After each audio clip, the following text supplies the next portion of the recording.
सभी दर्शकों को जय भीम और एक बार फिर से आपका स्वागत है मूल्यांकन चैनल में। दर्शकों, आज की जो स्ट्रीम है, देखिए पिछली स्ट्रीम का एक कंटिन्यू पार्ट है। पिछली जो स्ट्रीम थी उसमें हमने धर्म परिवर्तन को लेकर गुजरात सरकार ने जो अभी सर्कुलर जारी किया हुआ है, जिसमें उन्होंने ये कहा कि भाई जो लोग हिंदू धर्म से, जो भारत के SC ST हैं, विशेषकर हिंदू धर्म से संबंधित हैं, वो ऐसा सरकार कहती है, वो अगर धर्म परिवर्तन करेंगे और जैन, बौद्ध और सिख भी बनेंगे तो भी उन्हें वहाँ के डिस्ट्रिक्ट मजिस्ट्रेट की अनुमति लेनी होगी। और अब तक ये प्रावधान जो था वो डिस्ट्रिक्ट मजिस्ट्रेट की अनुमति लेने का पहले से था। अगर आप मुस्लिम और ईसाई बनते हैं तो पहले से था, लेकिन चूंकि आर्टिकल 25B को गुजरात में अब इस तरह से परिभाषित किया जा रहा था कि जो जैन हैं, बौद्ध हैं और सिख हैं, वो हिंदू धर्म का ही हिस्सा हैं, इसलिए बौद्धों को या किसी SC ST OBC को क्या बोलते हैं, धर्म परिवर्तन करने के लिए, क्योंकि वो हिंदू धर्म की व्यवस्था का हिस्सा है, बौद्ध धर्म भी उसके अंतर्गत माना जा रहा है, तो SDM की या DM की मजिस्ट्रेट की अनुमति लेना आवश्यक नहीं है। अब तक ये चल रहा था, लेकिन हाल फिलहाल में सरकार जो है उसने अपनी रणनीति बदली और अब ये उन्होंने सर्कुलर जारी किया कि जो हिंदू हैं, हिंदू व्यवस्था है, उसमें जैन, बौद्ध और सिख जो हैं वो हिंदू धर्म से अलग हैं, वो अलग धर्म के रूप में रहेंगे। इसलिए विशेषकर बौद्धों को भी बौद्ध धर्म में परिवर्तित होने के लिए भी अब अनुमति लेनी पड़ेगी। फिर हमने ये भी देखा कि गुजरात में जो कुछ सालों का अध्ययन का डेटा बताता है कि वहाँ ज़्यादातर धर्म परिवर्तन के आवेदन जो होते हैं वो मोर देन 50% सरकार के द्वारा, डिस्ट्रिक्ट मजिस्ट्रेट के द्वारा खारिज कर दिए जाते हैं, उन पे अनुमति नहीं दी जाती है। तो अब कुल मिलाकर बात यह है कि गुजरात में बड़ी तादाद में SC ST वर्ग के लोग जो बौद्ध बन रहे थे, उन्हें अब बौद्ध बनने के लिए अनुमति लेनी पड़ेगी। अनुमतियां 50% आंकड़े बताते हैं कैंसिल कर दी जाती हैं, दी नहीं जाती। तो कुल मिलाकर जो धर्म परिवर्तन हो रहा था, जो बाबा साहब ने शुरू किया था 22 प्रतिज्ञाओं के साथ, इस देश के अछूतों को जातिवाद के दंश से बाहर निकालने के लिए उन्हें नव बौद्धायन दिया था और वो उस नव बौद्धायन में जाकर जातिवाद से छुटकारा पा सकते थे, धर्म परिवर्तन कर सकते थे। वहां पहुंचने में गुजरात की हिंदूवादी व्यवस्था अब नए अड़ंगे लगा रही है। ठीक, तो कुल मिलाकर बात यह है कि अब आपको इसी हिंदू धर्म में रहना है, शूद्र बनकर रहना है, और अगर आप धर्म परिवर्तन करोगे तो अनुमति लेनी पड़ेगी। मतलब आप सोच के देखिए कि जाति के आधार पर, वर्ण, पैदाइश के आधार पर धर्मों को यहाँ पे सुनिश्चित कर दिया गया। अगर आप देखें, सर्कुलर ने ये सुनिश्चित किया कि पैदाइश के आधार पर आप जिस धर्म में हैं वहीं पे हैं, और अगर आप धर्म परिवर्तन कर रहे हैं तो अनुमति लेनी पड़ेगी। मतलब ये किस तरह से, ये पैदाइश के आधार पर धर्मों को स्थापित कर दिया गया कि आप अपना पैदाइशी धर्म बदल रहे हो तो you have to take the permission, और परमिशन वो लोग तय करेंगे। मतलब वो अधिकारी कर्मचारी जो स्वयं एक निश्चित धर्म के हैं वो तय करेंगे कि कोई दूसरे धर्म में जाएगा या नहीं।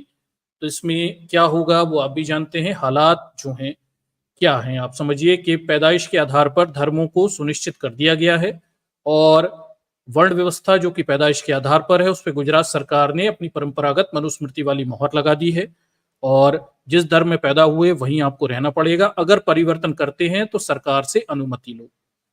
बट ऑब्वियस है, अनुमतियां लेना इतना आसान भी नहीं रहेगा, और अनुमति लेना ये खुद दिखा रहा है कि आप जिस धर्म में हैं उसी धर्म में जन्म के आधार पर वही धर्म आपको मानना पड़ेगा। ठीक है, और ये वर्ण व्यवस्था को अप्रत्यक्ष तरीके से नए कानूनी दायरों में एक तरह से सत्यापित करके स्थापित कर दिया गया। ठीक है, तो मतलब अब पैदा जहां हो गए वही धर्म में रहना आपकी मजबूरी है, और अगर चेंज करना है तो आपको अनुमति लेनी पड़ेगी। अनुमति कौन देंगे? वही उसी धर्म के लोग जो बड़े अधिकारी कर्मचारी पदों पर बैठे हैं। तो आप सोच के देखिए क्या हास्यता है कि अगर हम अपनी विचारधारा बदल रहे हैं, धर्म बदल रहे हैं, तो हमें इसके लिए दूसरे से अनुमति लेनी है। मतलब दूसरा ये तय कर रहा है कि हम किस विचारधारा को मानेंगे, किसे स्वीकारेंगे, किसे अस्वीकारेंगे। सोच के देखिए, धर्म या विचारधाराएं एक निजी विषय है। हर व्यक्ति, संविधान ने हर व्यक्ति को स्वतंत्रता दी है कि वो किसी भी धर्म विचारधारा को मान सकता है। पर यहाँ पर जो मनुवादी व्यवस्था है, जो ब्राह्मणवादी व्यवस्था है, वो ये मानती है कि जो आपका धर्म है वो पैदाइश के आधार पर है, जात पैदाइश के आधार पर है, तो अब धर्मों को भी पैदाइश के आधार पर निश्चित कर दिया गया है और उन्हें परिवर्तित करने के लिए आपको विशेषकर गुजरात में अनुमतियां लेनी पड़ेंगी, क्योंकि सरकार की मानसिकता इसी प्रकार की है। ठीक समझिए बात को, ये अप्रत्यक्ष रूप से वर्ण व्यवस्था को पैदाइश के आधार पर यहाँ पे स्थापित करने का एक स्टेप है। अगला स्टेप जातिवाद के संदर्भ में रहेगा।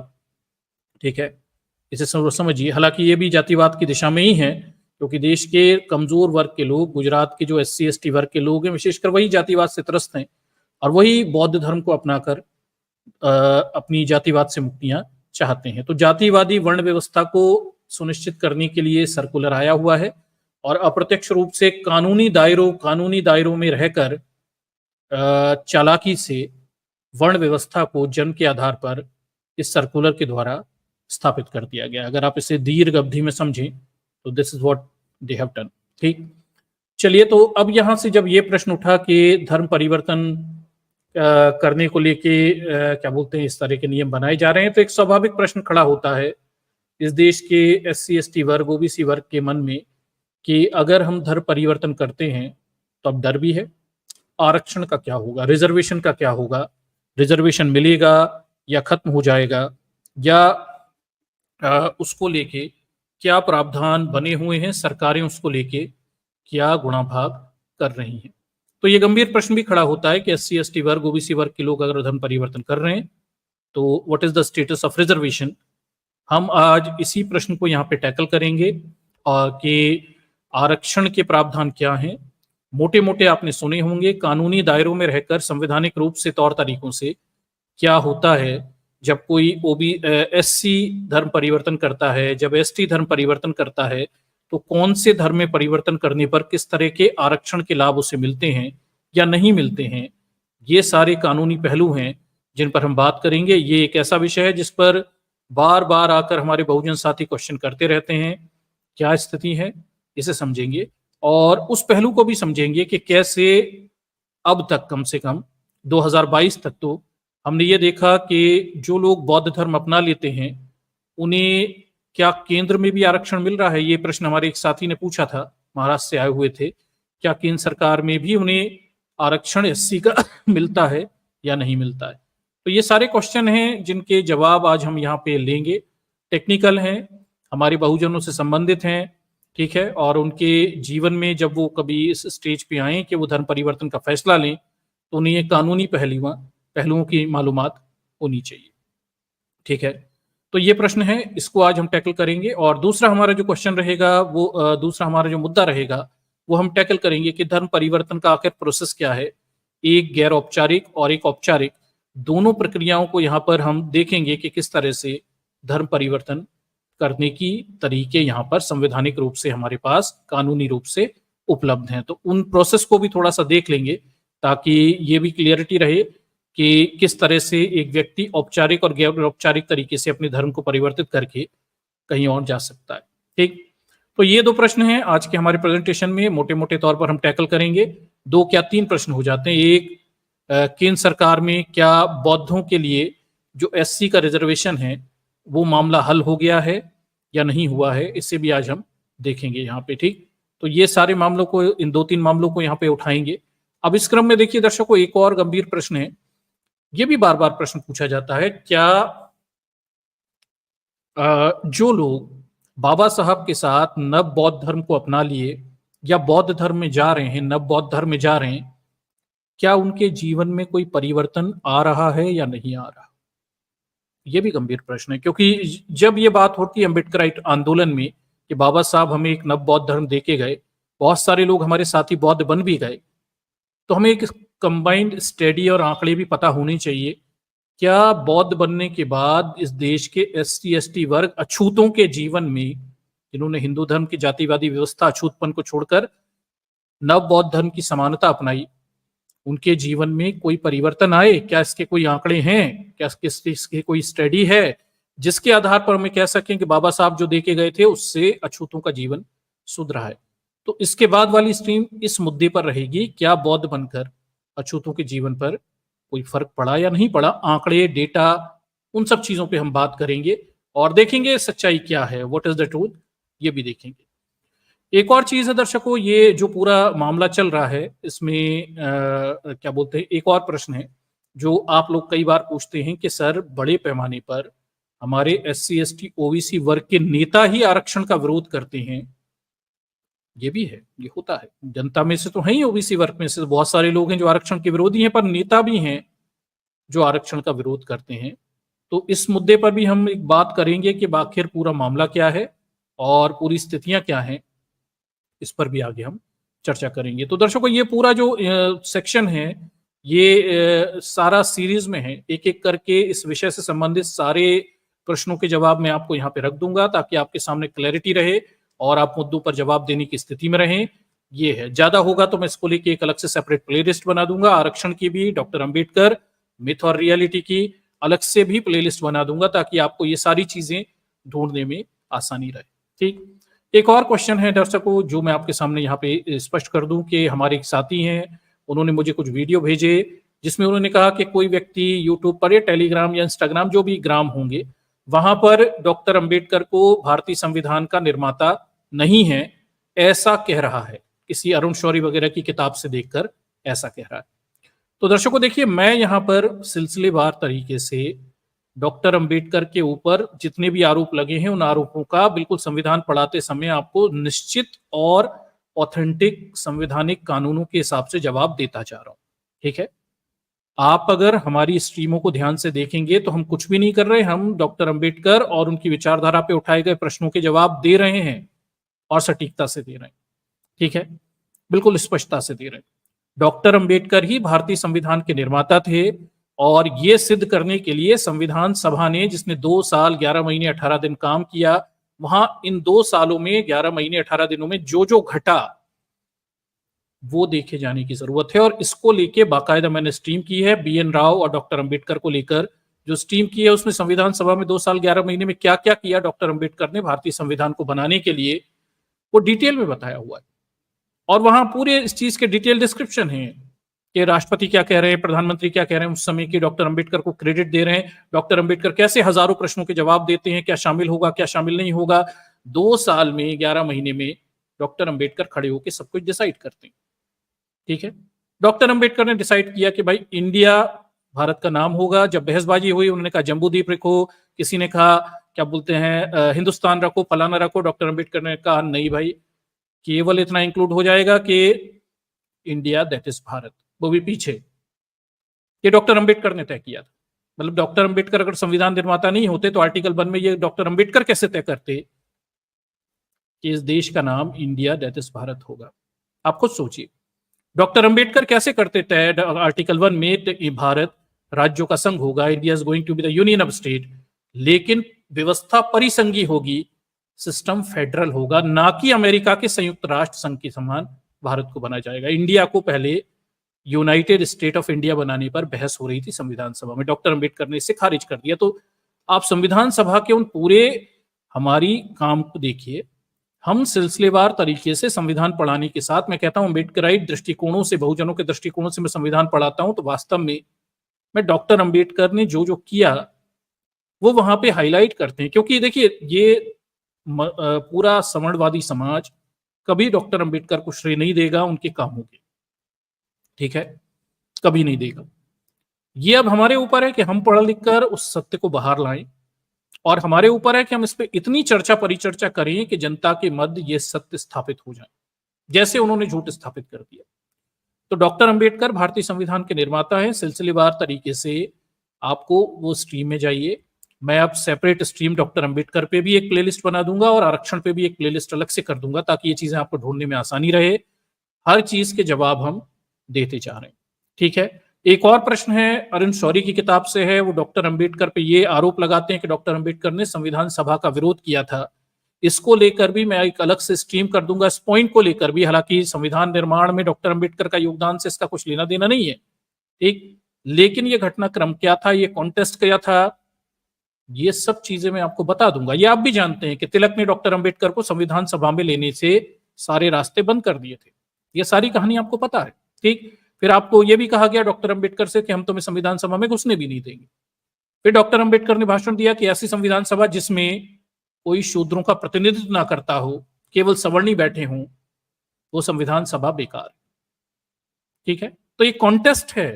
अब होता क्या है कि अरुण शौरी जो चड्डी गैंग का दल्ला है, सॉरी टू से, मैं इस तरह के शब्द इस्तेमाल नहीं करता, लेकिन उसने इतना गंदा लिखा है डॉक्टर अंबेडकर के संदर्भ में अपनी किताबों में। वो एक जमाने में डॉक्टर अंबेडकर के भाषणों में से ये चेरी पिकिंग कर करके, ये छोटे छोटे पॉइंट उठा उठा के, जहां डॉक्टर अंबेडकर कह रहे हैं कि संविधान सभा में कोई शूद्र नेता नहीं है, इसलिए संविधान सभा का हम बहिष्कार करते हैं, या जो भी कह रहे हैं, ऐसे चेरी पिकिंग किसी भाषण को उठा के ये कह रहा है कि देखिए डॉक्टर अंबेडकर तो खुद संविधान सभा के विरोध में थे, तो वो कैसे संविधान निर्माता हो जाएंगे। ये सारी चीजें वहां पर मौजूद हैं। तो हम धीरे धीरे करके, आप क्वेश्चन लेके आइए, हम उन कॉन्टेस्ट को आपके सामने रखते जाएंगे। मैंने अब ये तय किया है कि एक अलग प्लेलिस्ट ही बनाऊंगा डॉक्टर अंबेडकर की, मिथ और रियलिटी की। हम इन सारे प्रश्नों के जवाब यहाँ पर सटीकता से देंगे, और 2 60 सेकंड की कोई इंस्टाग्राम रील में झूठ नहीं बोलेंगे, ना ही छोटा वीडियो बनाएंगे। हम 5 घंटे की स्ट्रीम करेंगे और इतना डिटेल बताएंगे कि इन चड्डी गैंग के लोगों के बाप भी रिजेक्ट ना कर पाए। हम डिटेल में बात करें। हम छोटा छोटा बोल के झूठ, ये सही 2 60 सेकंड की इंस्टा रील बनाकर झूठ बोल के निकलते हैं, ऐसा नहीं करेंगे। और इसके बाद लाइव स्ट्रीम में हम मौजूद हैं, है किसी में दम आकर डिबेट कर लो भाई, ये खुला चैलेंज है। किसी के दम हो तो आकर डॉक्टर अंबेडकर संविधान निर्माता हैं या नहीं, आकर डिबेट करो। ओपन मेरा चैलेंज है, डॉक्टर अंबेडकर के संविधान में योगदान, इस सारे मुद्दों पर डिबेट करने के लिए मैं ओपन हमेशा बैठा रहता हूं। आओ डिबेट करो भाई, ये तो मेरा फील्ड है, मैं इसी फील्ड का विशेषज्ञ हूं। देख लेते हैं। वह इंस्टाग्राम पे 2 कौड़ी की 60 सेकंड की झूठी झूठी रीलें बनाकर डॉक्टर अंबेडकर को बदनाम करने का जो षड्यंत्र था, ठीक है, ये अब नहीं चलेगा। इन सबको काउंटर करने के लिए आप और हम बैठे हुए हैं, और हम सब मिलकर इस चीज को बड़ी दूर तक पहुंचा देंगे। ये सारी झूठ झपट की जो बातें हैं, ये अंत में खत्म हो जाएंगी। हम इतना डिटेल में चीजें रख देंगे कि हमारे बहुजन के एक एक आदमी को ये पूरी चड्डी गैंग की सच्चाई पता रहे कि किस तरह से ये, क्योंकि लोगों को संविधान सभा में क्या घटा ये नहीं पता, उस कमजोरी का फायदा उठाकर ये झूठ बोलकर लोगों के दिमाग में फैलाने की कोशिश करते थे कि डॉक्टर अंबेडकर संविधान निर्माता नहीं है, या करते हैं। अभी भी पूरी ब्राह्मणवादी गैंग है इसी चीज में लगी। असलियत में उन्हें खुद भी नहीं पता कि संविधान सभा में क्या घटा था, क्योंकि वो खुद भी नहीं पढ़ते। वो चेरी पिकिंग करते हैं अपने किसी ब्राह्मणवादी लेखक की, और झूठे झूठे आरोप लगाते हैं सच्चाइयां डिटेल में पढ़ने के बजाय।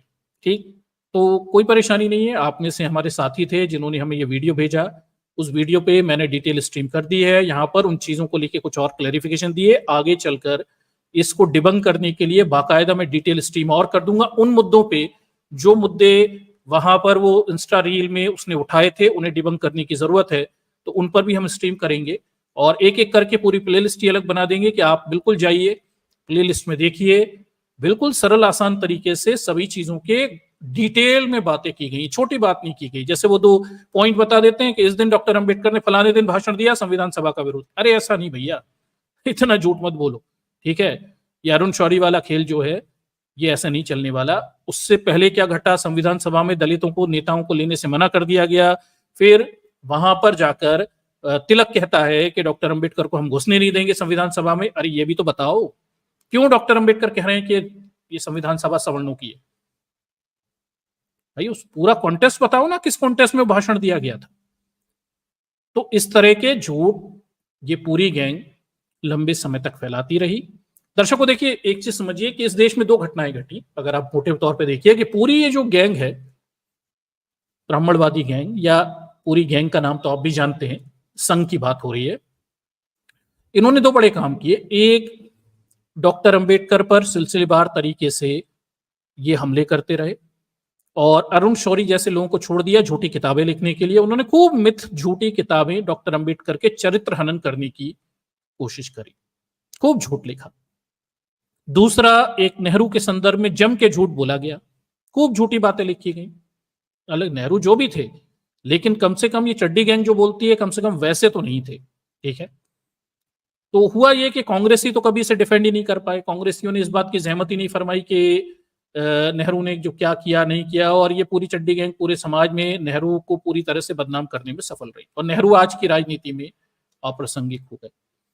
पर दूसरी तरफ डॉक्टर अंबेडकर पर जितने हमले किए गए, समय के साथ अंबेडकराइट विचारधारा मजबूत होती गई, देश का बहुजन बढ़ता गया, अंबेडकराइट लोगों की संख्या बढ़ती चली गई और धीरे धीरे ये हुआ कि अंबेडकराइट विचारधारा इतनी मजबूत हो गई कि चड्डी गैंग को समझ में आया कि यार अब डॉक्टर अंबेडकर के खिलाफ बोलने से कोई फायदा नहीं है। तो 2014 के बाद सिलसिलेवार तरीके से डॉक्टर अंबेडकर का ब्राह्मणीकरण करना आरंभ कर दिया गया, शूद्र नेताओं को बिठाना शुरू कर दिया गया, मुख्यमंत्री मंत्री तमाम पद देने शुरू कर दिए गए।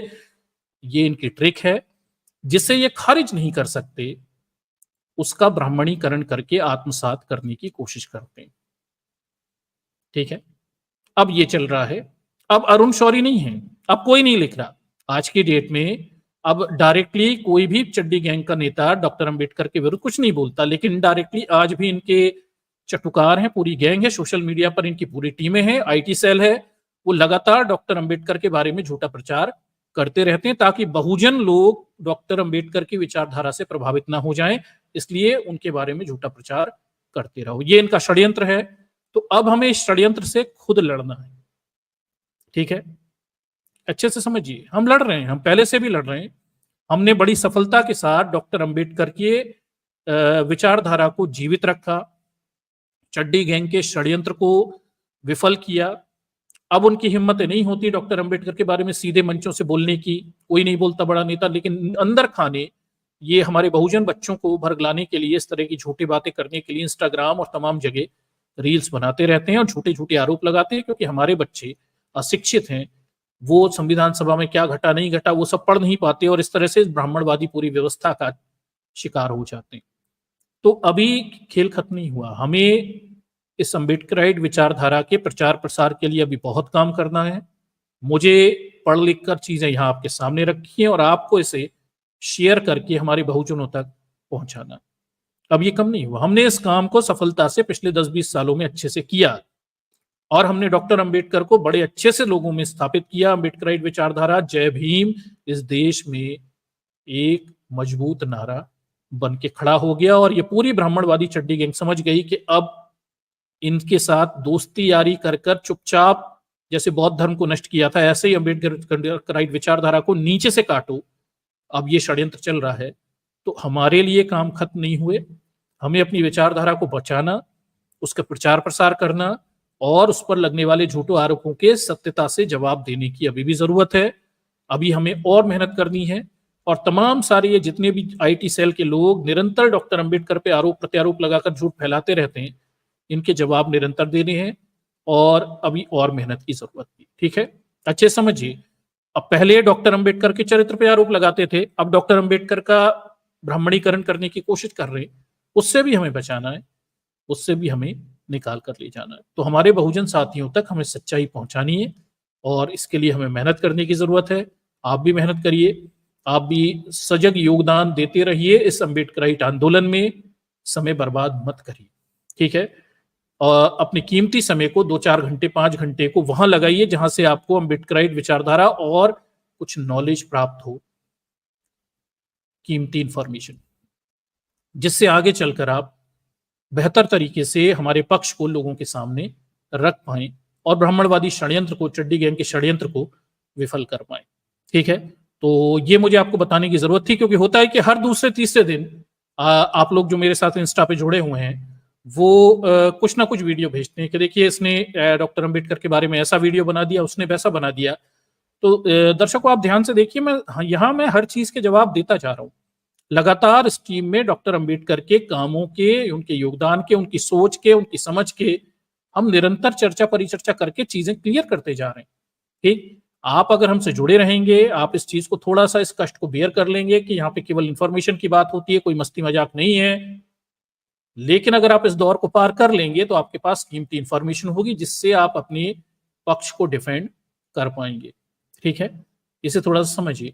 तो हम इस मुद्दे पे काम कर रहे हैं, निरंतर काम करते जा रहे हैं। प्लेलिस्ट भी अलग से बना दी जाएगी दोनों मुद्दों पे, आरक्षण पे भी और डॉक्टर अंबेडकर मिथ रियलिटी, एक अलग ही प्लेलिस्ट तैयार कर दूंगा। जितनी भी चीजें मैंने वीडियो बनाए उन्हें प्लेलिस्ट में एक साथ डाल दूंगा, वहां से सीधे चीजों को एक्सेस करके आंसर तक खुद भी पहुंच सकते हैं और कोई परेशानी नहीं। हम इस चीज काम को आगे भी करते रहेंगे। हमें डिफेंड करना है, हमें बातों के जवाब देने हैं। डॉक्टर अंबेडकर के योगदानों को हमें किताबों से निकालकर सोशल मीडिया पर डिजिटलाइज करके लोगों के सामने लेके आना। ठीक है, that's what we have to do. इसे समझिए बात को। ठीक, हमने एक बार तो झेल लिया जो नेहरू के साथ किया गया। हमने वो डॉक्टर अंबेडकर के साथ अंबेडकराइट उन्हें होने ही नहीं दिया। उन्होंने जम के मेहनत की, अपने पक्षों को रखने में वो काफी आक्रामक रहे, संगठित बनाने में रहे।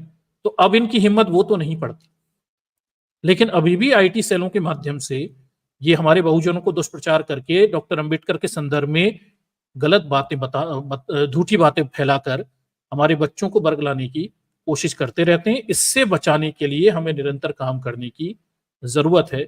ये हमारा आंदोलन है, इट इज अवर मूवमेंट, और हमें ही मेहनत करनी पड़ेगी। कोई नहीं आएगा, अच्छे से समझिए दर्शकों, और कोई नहीं आने वाला। ठीक, अगर आप और हम भी घर बैठ जाएं, कोई नहीं आएगा। और वो पूरी गैंग इतनी तेज है, वो रोज 100, 200, 500 रीलें बनाकर डॉक्टर अंबेडकर के बारे में झूठ फैलाने के लिए रोज प्रयास करती रहती है। ठीक है, और ये अब हमारे ऊपर है कि हम कितने सजग हैं, और हम अपनी विचारधारा के प्रति कितने दृढ़ संकल्प हैं, और हमारा रिजॉल्व, सम्यक संकल्प वो कितना मजबूत है कि हम अपनी विचारधारा को आगे बढ़ाने के लिए निरंतर सब कुछ छोड़कर काम करते रहेंगे, संगठित होकर बैठे रहेंगे, संगठन बढ़ाएंगे। एक आदमी बढ़े, 2 आदमी बढ़े, लेकिन निरंतर लोगों को जोड़ते रहेंगे। और बिल्कुल वो नहीं होने देंगे जो नेहरू के साथ हुआ। नेहरू को डिफेंड करने वाला कोई कांग्रेसी नहीं है, पढ़ते ही नहीं है ना काम करते। ठीक है, ये नहीं होने। हमने एक बार झेल लिया, अब दूसरा बार डॉक्टर अंबेडकर की विचारधाराओं को फैलाने का है, और इस देश को अंबेडकरमय करने का है। ठीक है, अच्छे से समझिए बात को। अंबेडकराइट विचारधारा ही इस देश की मुख्य विचारधारा बननी चाहिए। हमने बड़ी मेहनत करके बहुत सारा कष्ट सह लिया है। ठीक है, कांशीराम जी से शुरू हुए मूवमेंट काफी आगे तक चला गया। आज मैंने एक वीडियो शेयर किया, अगर आपने देखा हो, टेलीग्राम पे था, कि एक किसी स्टेशन पे वहां की जो टिकट हेड थी, उसने डॉक्टर अंबेडकर की तस्वीर उठाकर कूड़े में फेंक दी। और फिर वहां के कामगार, सफाई कर्मचारी इकट्ठे हुए, और इतना विरोध हुआ कि अंत में उस महिला के ऊपर केस हुआ। 2 दिन मेहनत करनी पड़ी, केस हुआ, वो जेल गई। तो हमने एक बड़ा फेज पार कर लिया है। अगर आप मोटे मोटे तौर पर देखिए कि अब इतना तो हो गया कि जब हमारी विचारधारा हमारे लोगों के ऊपर, चलिए लोगों से ही विचारधारा के ऊपर हमले होते हैं, तो हमारे लोग संगठित हो जाते हैं। ठीक, और वो विरोध करके अपने हकों को मांगने के लिए सजग है। इतना तो है, इतना सब जानते हैं। हाँ, इससे अगले स्टेप तक भी ले जाएंगे हम बातों को, और आगे तक भी ले जाएंगे कि एक भी शूद्र के ऊपर अत्याचार होगा तो किसी दिन हम सब इकट्ठे खड़े होकर उसे न्याय दिला पाएंगे। ठीक, इसे हम और आगे तक भी ले जा पाएंगे। पर यह होगा तब जब हम इसी तरह से काम करते रहेंगे, जो हमने पिछले कई सालों में लगातार किया हुआ है। तो चलिए अपने मेन मुद्दे की तरफ आते हैं, और धर्म परिवर्तन की स्थिति में आरक्षण के संदर्भ में क्या प्रावधान है, what are the rules and regulations, थोड़ा इन्हें भी देखते हैं। इंफॉर्मेशन ग्रहण करिए, अपने जीवन के कीमती समय में कुछ जोड़िए, अपने जीवन में कुछ जोड़िए, रोज वैल्यू एडिशन करिए। अपना समय, जीवन के जो कीमती 100 साल हैं, उनमें रोज कुछ महत्वपूर्ण जोड़िए, ताकि आप नॉलेजेबल पर्सन में कन्वर्ट हो सके। ठीक, चलिए तो आगे बढ़ते हैं हमारे प्रेजेंटेशन की तरफ।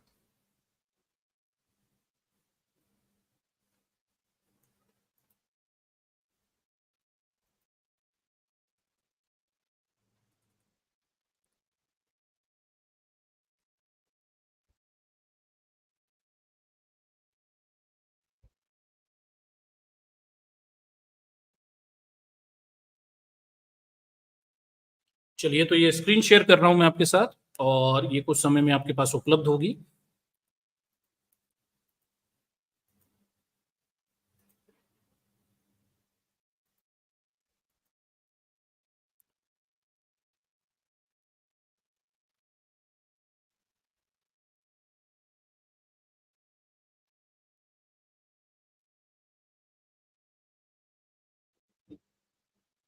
चलिए, तो इसके माध्यम से इस पूरे विषय को हम थोड़ी गहराई से समझने की कोशिश करेंगे, आखिर क्या है। तो एक प्रेजेंटेशन है, और कई सारे इंपॉर्टेंट आर्टिकल्स में से जो महत्वपूर्ण जानकारियां हैं वो हमने यहाँ पे आपके सामने एकत्रित करके रखी हुई हैं, और इनके माध्यम से हम समझेंगे कि आखिर पूरा मामला क्या है। ठीक, चलिए तो देखते हैं क्या स्थितियां हमारे सामने मौजूद है धर्म परिवर्तन के संदर्भ।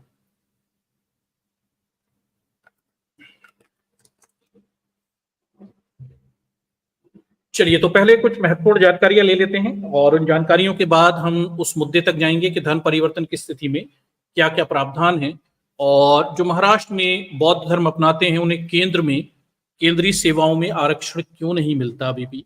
ये सारे कई सारे क्वेश्चन हैं, उन सारे प्रश्नों के जवाब हम आज यहाँ पे आपके सामने प्रस्तुत करने की कोशिश करते हैं। चलिए देखिए, तो क्या अनुसूचित जाति में धर्मांतरित लोग किसी आरक्षण के लिए पात्र होते हैं? चलिए इस प्रश्न के जवाब को हम देखने की कोशिश करते हैं। ठीक है, क्या स्थितियां देखिए, तो 2020 में राज्यसभा में एक प्रश्न के उत्तर में केंद्रीय कानून मंत्री ने दोहराया कि संविधान अनुसूचित जाति आदेश 2050 के अनुसार केवल हिंदू, सिख और बौद्ध धर्म से संबंधित लोगों को अनुसूचित जाति माना जाता है। ठीक है, दलित बोला था, अनुसूचित जाति ब्रैकेट में लिखा जाएगा, दलित तो शब्द इस्तेमाल नहीं होता ऑफिशियली, अनुसूचित जाति होता है, ठीक, माना जाएगा। तो एक प्रश्न पूछा गया था कि अनुसूचित जाति किसे माना जाएगा। इसके जवाब में उन्होंने कहा कि 1950 के आदेश के अनुसार केवल हिंदू, सिख और बौद्ध धर्म से संबंधित लोग हैं, उन्हीं लोगों को अनुसूचित जाति या एससी के रूप में यहाँ पे कंसीडर किया जाएगा। ये बात यहाँ पे बताई गई थी। ठीक है, और इस सवाल का जवाब था, ये सवाल पूछा गया था, क्या सरकार चुनावी नियमों में बदलाव करने पर विचार कर रही है, जिसमें स्पष्ट रूप से कहा गया है कि जिन दलितों ने ईसाई या इस्लाम धर्म स्वीकार कर लिया है वे एससी आरक्षण की सीटों पर चुनाव लड़ने के पात्र नहीं होंगे। ठीक है, तो इस तरह की बात यहाँ पे बताई गई है। आज का जो हमारा प्रेजेंटेशन है मोटे मोटे तौर पर धर्म परिवर्तन की स्थिति में क्या आरक्षण मिलेगा इसको लेकर है। एक बड़ा विवाद इस देश की न्यायपालिका में चल रहा है, वो आपको बता देता हूं कि वो है जो आपके ईसाई हैं और मुस्लिम हैं, उनमें जो दलित लोग हैं उन्हें जो आरक्षण नहीं मिलता है एससी वर्ग का, इसको लेकर भी कोर्ट में मामले चल रहे हैं। ठीक, तो उसको लेके किसी दिन मैं अलग से स्ट्रीम करूंगा। आज जो हमारा फोकस है मेन वो फोकस है इस मुद्दे को लेके कि जो हमारे देश के एससी एसटी वर्ग के लोग हैं वो अगर धर्म परिवर्तन करते हैं तो विशेषकर बौद्ध बनते हैं, तो ऐसी स्थिति में उनके आरक्षण के प्रावधान क्या रहेंगे, इस मुद्दे पे ज्यादा फोकस है। और मुस्लिम दलित और सिख ईसाई दलित हैं, उनको लेके एक सेपरेट स्ट्रीम है, क्योंकि वो मटेरियल काफी सारा है, उसको लेके हम अलग से बात करेंगे।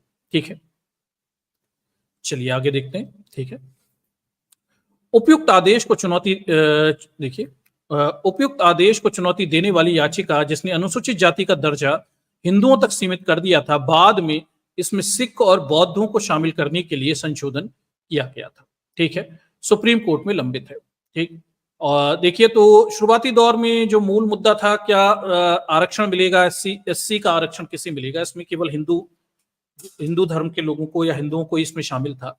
बाद में सिखों को शामिल किया गया इस पूरे उसमें, और उसके बाद फिर बौद्धों को शामिल किया गया। बहुत बाद में बौद्ध धर्म के लोगों में परिवर्तित लोगों को भी, कन्वर्टेड लोगों को भी, जो बौद्ध धर्म अपना लेते हैं, दलित लोग विशेषकर, जिन्हें दलित ये कहते हैं, एससी एसटी के लोग, वो एससी के लोग, उन्हें क्या बोलते हैं, एससी का आरक्षण मिलेगा, ये बहुत बाद में शामिल किया गया और ये मामला कोर्ट में भी था। ठीक है, centre for public interest litigation द्वारा दायर आदेश को चुनौती देने वाली 2004 की एक रिट याचिका जनवरी 2020 में national council of Dalit Christian द्वारा दायर एक मामले सहित अन्य याचिकाओं में शामिल है।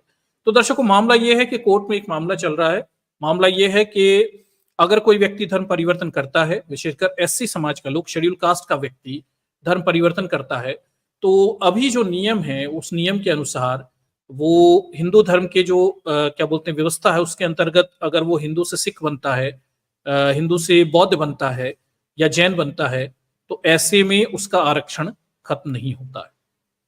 सिख और बौद्ध की बात है, सॉरी, जैन नहीं है इसमें, सिख या बौद्ध बनता है तो ऐसे में उसका आरक्षण खत्म नहीं होता है। लेकिन अगर वो ईसाई बन जाता है, लेकिन अगर वो मुसलमान बन जाता है, तो उसका आरक्षण, एससी का आरक्षण खत्म हो जाता है। उसे ओबीसी का मिलता है पर एससी का आरक्षण खत्म हो जाता है। इस मामले को लेके कोर्ट में अभी मामला लंबित है और ये कहा जा रहा है कि भेदभाव है। अगर कोई व्यक्ति सिख बनता है, बौद्ध बनता है, तब आरक्षण खत्म नहीं होता, तो वो मुसलमान बनेगा या ईसाई भी बनेगा तो आरक्षण खत्म तब भी एससी का नहीं होना चाहिए। इसको लेके कोर्ट में अभी मामला है, 2004 से मामला चल रहा है। इस मामले पे अभी हम बहस नहीं करेंगे। अभी हम मूल मुद्दा बौद्ध धर्म अपनाने को लेके जो आरक्षण के प्रावधान हैं उन तक केंद्रित करेंगे, क्योंकि ये अपने आप में थोड़ा बड़ा सा मटेरियल। ठीक है,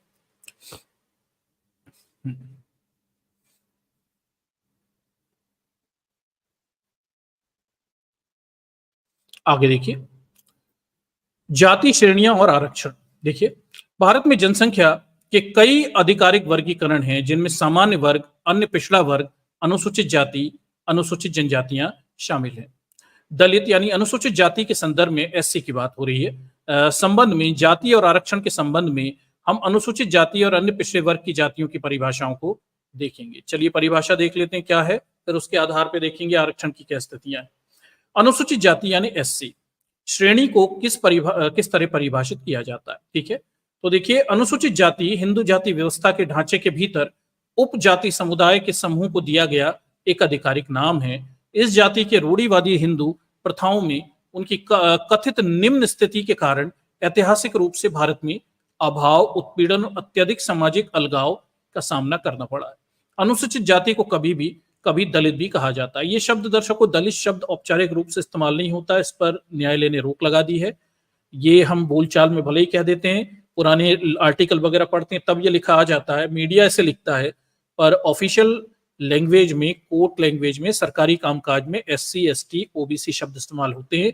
दलित शब्द के इस्तेमाल पर या हरिजन शब्द के इस्तेमाल पर कानूनी रूप से रोक लगी हुई, ठीक है। तो अगर मैं पढ़ भी रहा हूं कई बार, तो ये आर्टिकल में लिखा है, इस वजह से पढ़ा करता हूं। मैं खुद बहुजन शब्द इस्तेमाल करता हूं या एससी, एसटी शब्द इस्तेमाल करता हूं, ठीक। आगे देखिए, संविधान में अनुसूचित जाति आदेश 1950 के अनुसार केवल हाशिए पर रहने वाले समुदाय जो हिंदू धर्म, सिख धर्म और बौद्ध धर्म के मानते हैं, वे अनुसूचित जाति के सदस्य हो सकते हैं। मूल स्वरूप से केवल हिंदू ही अनुसूचित जाति के कोटे के तहत आरक्षण के पात्र थे, लेकिन 1956 में सिखों को और 1990 में बौद्ध धर्म को भी इसमें शामिल कर लिया गया। तो दर्शकों, एक लंबी लड़ाई थी। ओरिजिनल जो हमारा संविधान था, जो संविधान की परिभाषा इन्होंने की थी, उसके अनुसार जो हिंदुओं में दलित हैं या अनुसूचित जाति के लोग हैं, वही एससी का आरक्षण के पात्र होते थे। बाद में 1956 में संशोधन करके सिखों में जो दलित होते हैं, रविदासिया वगैरह होते हैं, उन्हें भी शामिल कर लिया गया कि अगर वो सिख समाज के लोग हैं और वो भी अगर धर्म परिवर्तन कर लेंगे तो बौद्ध बन जाएंगे या हिंदू बन जाएंगे, तो उनका आरक्षण तब भी बचा रहेगा। और 1990 में बौद्धों को भी शामिल कर लिया कि कोई अगर हिंदू धर्म परिवर्तन करके सिख बनता है, फिर बाद में 1990 में बौद्ध भी बन जाता है, तो भी उसका आरक्षण बचा रहेगा। पर यहाँ पर एक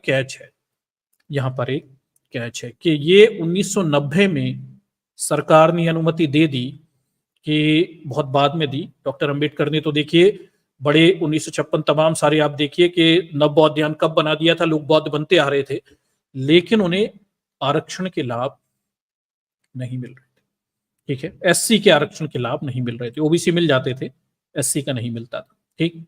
ये बड़ी परेशानी है। अगर वो एसटी होंगे तो उन्हें पूरे आरक्षण के लाभ मिल जाते थे, लेकिन समस्या एससी के साथ बनी हुई थी कि शेड्यूल कास्ट समाज के लोग अगर बौद्ध धर्म अपना रहे थे तो 1990 के पहले तक आरक्षण के प्रावधान नहीं थे। वो हिंदू से बौद्ध बनते थे तो उन्हें कोई आरक्षण वगैरह के लाभ नहीं मिलते थे। 1990 में आपने देखा होगा मंडल कमीशन आता है, उसके बाद ये मांग तेजी से होती है, लंबी लड़ाई चलती है, पूरे बौद्ध समाज के द्वारा ये मांग की जाती है और बाद में इसे शामिल कर लिया जाता है इसमें कि अगर हिंदू धर्म से कोई व्यक्ति वो धर्म परिवर्तन करके सिख बनता है या बौद्ध बनता है तो भी उसे आरक्षण, एससी का आरक्षण मिलता रहेगा। ये 1990 में हुआ, लंबी लड़ाई के बाद हुआ, मंडल कमीशन की पूरी बहस, और उसके बाद बौद्ध समुदाय के द्वारा निरंतर प्रयासों के बाद ये वहां पे शामिल हुआ और मोटे मोटे तौर पर कुछ समर्थित सरकारें आ गई, तब ये शामिल हुआ। पर इसमें एक कैच है, कैच मैं आपको नीचे बताता हूं, आगे चलकर हम डिटेल में बात करेंगे। यहां पे ये बता दूं कि अभी भी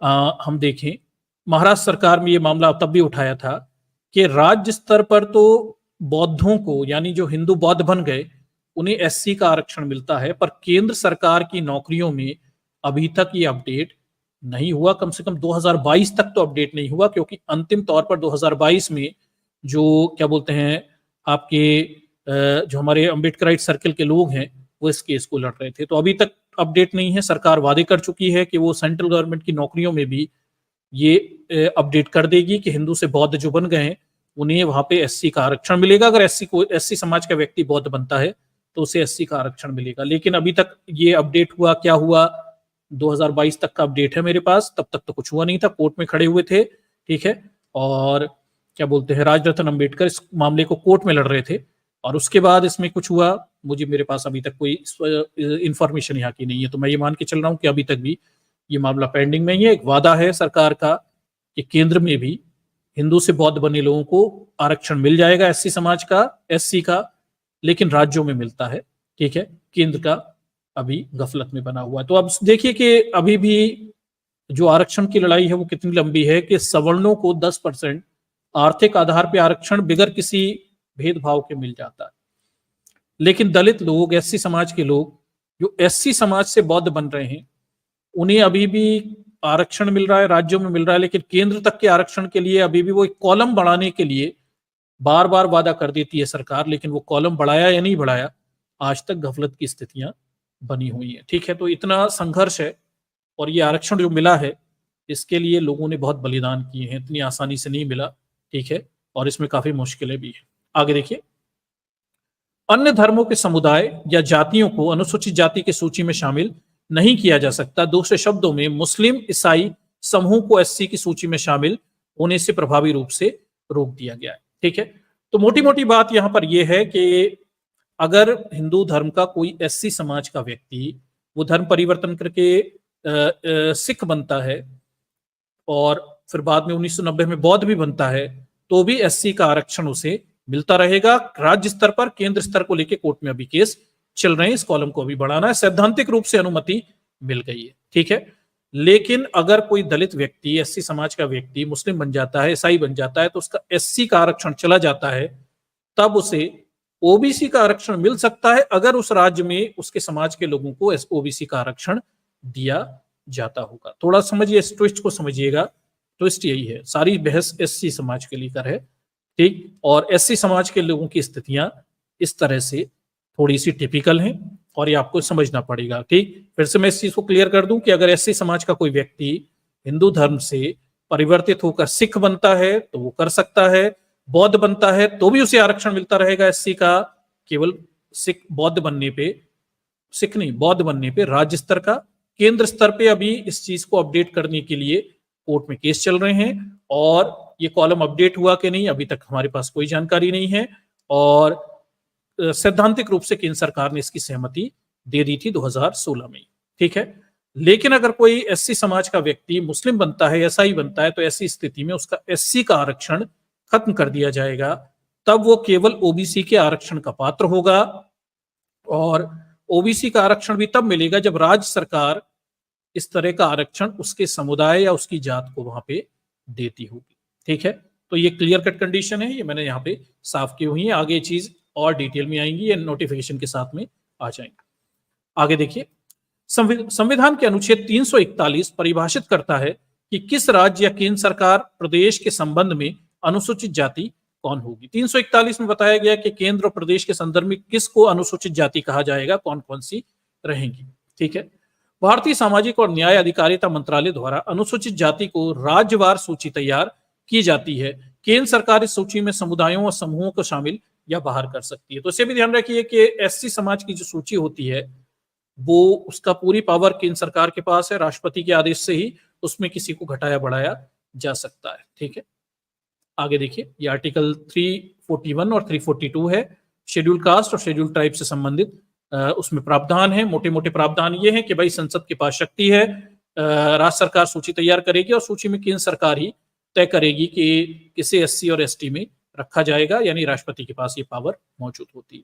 आगे देखिए, अन्य पिछड़ा वर्ग श्रेणी को कैसे परिभाषित किया जाता है। अब ओबीसी को कैसे परिभाषित किया जाता है, ये देख लीजिए।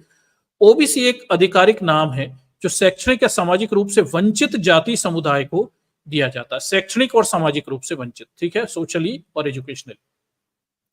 संविधान अन्य पिछड़े वर्ग को परिभाषित नहीं करता। 1980 के दशक में लगातार सरकारों ने पिछड़े वर्ग को आरक्षण प्रदान करने का इरादा व्यक्त किया। 1980 के दशक में प्रस्तुत की गई मंडल आयोग की रिपोर्ट में पिछड़े वर्ग को 27% आरक्षण देने की सिफारिश की गई। वर्ष 1990 में तत्कालीन सरकार ने घोषणा की कि वह केंद्रीय सेवा और सार्वजनिक उपक्रम, पब्लिक सेक्टर यूनिट, यानी सरकारी जो उपक्रम है उनकी बात हो रही है, जो उद्योग होते हैं, ठीक है, में नौकरियों के लिए सामाजिक और शैक्षणिक रूप से पिछड़े वर्ग को 27% आरक्षण प्रदान करेगी। ठीक है, ये मैं पहले भी बता चुका हूं। इस संबंध में आदेश भी जारी कर दिया गया। हालांकि इस आदेश की संवैधानिकता को सर्वोच्च न्यायालय में चुनौती दी गई। इंदिरा साहनी मामले में सुप्रीम कोर्ट ने इस आदेश को बरकरार रखा, लेकिन निम्नलिखित स्पष्टीकरण दिए।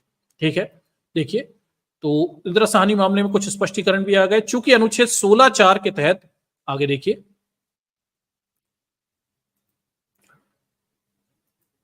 हाँ, चूंकि अनुच्छेद 16(4) के तहत आरक्षण नागरिकों को किसी भी वर्ग के लिए हो सकता है, इसलिए पिछड़े वर्ग की पहचान का सैद्धांतिक सार्वभौमिक रूप से लागू होना चाहिए। मतलब किस तरह से पहचान करोगे, ये कुछ सिस्टम होना चाहिए ताकि इसे हर समुदाय और धर्म तक बढ़ाया जा सके। ठीक है, ओबीसी आरक्षण हर समुदाय और हर धर्म के लोगों को मिल जाता है, मुसलमानों को भी मिलता है। ठीक है, इसे अच्छे से ध्यान रखिएगा, लेकिन एससी का नहीं मिलता, उन्हें आरक्षण। ठीक, आगे देखिए, सुरक्षा, देखिए, आरक्षण सुरक्षात्मक उपाय या सकारात्मक कार्रवाई का एक चरम रूप है, इसलिए इसे अल्पसंख्यक सीटों तक ही सीमित रखा जाना चाहिए। भले ही संविधान कोई विशिष्ट रोक नहीं लगाता, लेकिन संवैधानिक दर्शन अनुपातिक समानता के खिलाफ है। समानता के संतुलित करने के सिद्धांत ये बताता है कि किसी भी तरह से आरक्षण 50% से अधिक नहीं होना चाहिए। ठीक, तो देखिए, इंदिरा साहनी मामले में दर्शकों, इंदिरा साहनी ने मामले में ये भी फैसला सुप्रीम कोर्ट ने कर दिया कि आरक्षण की सीमा 50% से अधिक नहीं होगी। ये तो आप भी जानते हैं। ठीक है, फिर हम ये देखते हैं कि लंबे समय तक यही बना रहा कि आरक्षण 50% से अधिक नहीं हो सकता। फिर मोदी की सरकार आई, इन्होंने 10% आरक्षण आर्थिक आधार पर सवर्णों को दे दिया। इस तरह से ये जो इंदिरा साहनी मामला था, यह डिसीजन था, ये अपने आप वायलेट हो गया। सुप्रीम कोर्ट ने भी इसे एक्सेप्ट कर लिया और आरक्षण 50% की सीमा पार कर गए। ठीक है, ये बहस किस बात पे हुई, तो इसको लेकर भी एक संवैधानिक आर्टिकल है जिसकी व्याख्या, गलत व्याख्या को लेकर बहस बनती है कि वहां पर लिखा हुआ है कि आरक्षण जो है वो प्रशासन की योग्यता के खिलाफ नहीं होना चाहिए, मतलब प्रशासन में योग्यता बनी रहे। इसको लेकर एक बहस चलती है और आर्टिकल 331 के आसपास की पूरी सब बातें हैं। उसको लेके मैं एक अलग से बहस स्ट्रीम ही होगी उस पर कि कैसे प्रमोशन में आरक्षण को लेके जो पूरी बहस चली, और उसमें ये जो सिद्धांत था जिसमें संविधान में लिखा हुआ है कि भाई प्रशासन की दक्षता प्रभावित ना हो, इसको लेके काफी असंतुलन बना रहा और बाद में फिर स्वीकार कर लिया गया कि भाई इन सब के होते हुए भी प्रमोशन में आरक्षण दिया जा सकता है। वो सारी एक पूरी आर्टिकल की बहस है, उसे हम किसी दिन लाएंगे। यहाँ पे हमारे एक साथी ने क्वेश्चन भी पूछा हुआ था, तो उस पर मटेरियल थोड़ा ज्यादा है, वो इस तरह से बात नहीं हो सकती, उस पर पूरी स्ट्रीम होगी प्रमोशन में आरक्षण के विषय पर। ठीक है, तो ये इंदिरा साहनी मामला था जिसमें ओबीसी आरक्षण को लेके स्वीकारता आ गई, परिभाषा हो गया किस तरह के लोगों को ओबीसी आरक्षण में रखा जाएगा, सभी धर्म समुदायों तक इसका दायरा बढ़ाया जा सकता है, लेकिन आरक्षण की सीमा 50% से आगे नहीं हो सकती। इस तरह के फैसले यहाँ पे हो गए, लेकिन बाद में ये मोदी सरकार के समय ये चीजें बदल भी दी गई, ये आपको पता भी। आर्थिक आधार पर आरक्षण देके ये पूरा इंदिरा साहनी मामले का जो मामला था ये बदल भी दिया गया। ठीक है, नागरिकों के पिछड़े वर्ग के बीच क्रीमी लेयर को उचित आय, संपत्ति या स्थिति मानदंड के निर्धारण के द्वारा बाहर रखा जाना चाहिए। इंदिरा साहनी ने ओबीसी समाज के आरक्षण के लिए क्रीमी लेयर के सिद्धांत को भी यहाँ पे एक्सेप्टेंस दे दिया था। आगे देखिए, सुप्रीम कोर्ट के इस फैसले के अनुसरण में सरकार ने 1993 में पिछड़े वर्ग आयोग अधिनियम बनाया। आयोग का काम नागरिकों के किसी भी वर्ग के पिछड़े वर्ग के रूप में सूचियों में शामिल करने के अनुरोध की जांच करना और सुनवाई करना है।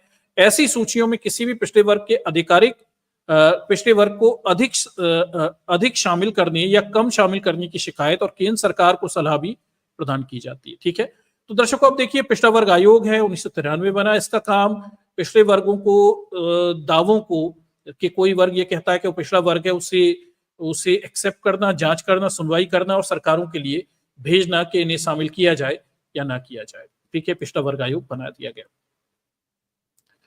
ठीक है, केंद्र सरकार ये भी अपेक्षा की जाती है कि विशेष वर्गों को बाहर करने और शामिल करने के लिए हर 10 साल में समय समय पर ओबीसी सूची का पुनर्निरीक्षण, ओबीसी में शामिल किए जाने वाले नागरिकों के वर्ग एससी एसटी में शामिल होने के अलावा अन्य होगा। ठीक है, तो वहां पर यह भी है कि पिछड़ा वर्ग आयोग 10 साल में सूची का पुनर्निरीक्षण भी करेगा, कुछ लोगों को हटाने, जोड़ने, इस तरह की बातें लिखी हैं, पर ये करने की हिम्मत किसी सरकार की होती भी नहीं। ठीक है, ओबीसी की सूची भारतीय सामाजिक न्याय और अधिकारिता मंत्रालय द्वारा बनाई रखी जाती है। सूची गतिशील है, जिसमें जाति और समुदाय को उनके सामाजिक, शैक्षणिक और आर्थिक कारकों के आधार पर जोड़ा या हटाया जा सकता है। ठीक है, तो ये चीज मैंने आपको साफ कर दी कि ओबीसी जो आयोग है, पिछड़ा वर्ग आयोग है, वो कुछ जातियों को शामिल और हटाने की स्थितियों को लेकर निरीक्षण करने के अधिकार रखता है और सरकारों को अनुशंसा देता है, क्योंकि आयोग है तो खुद तो नहीं हटा सकता। कोई भी आयोग दर्शकों खुद नहीं कर सकता, वो डिसीजन नहीं ले सकता। आयोग जो होते हैं, कमीशन जो होते हैं, वो सेमी जुडिशियल बॉडी होते हैं, अर्धन्यायिक संस्थाएं होते हैं, और वो खुद डिसीजन लेते हैं, सरकारों को रिकमेंडेशन देते हैं। ठीक, आगे देखिए। दूसरे शब्दों में एससी के विपरीत किसी भी धर्म की जाति, समूह और समुदाय को उनकी सामाजिक, शैक्षिक और आर्थिक पिछड़ेपन के आधार पर किसी विशेष राज्य या राज्यों की ओबीसी सूची में देखिए शामिल किया जा सकता है। ठीक है, इसीलिए हिंदू, सिख, बौद्ध, मुस्लिम, ईसाई सभी को ओबीसी सूची का हिस्सा बनाया गया। ओबीसी आरक्षण में सभी धर्म के लोग आपको देखने को मिल जाएंगे। ठीक, आगे देखिए।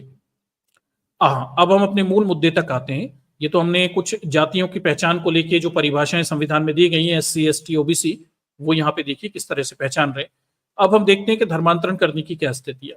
धर्मांतरण के बाद जाति श्रेणियों का क्या होता है। ठीक है, ये मूल मुद्दा है।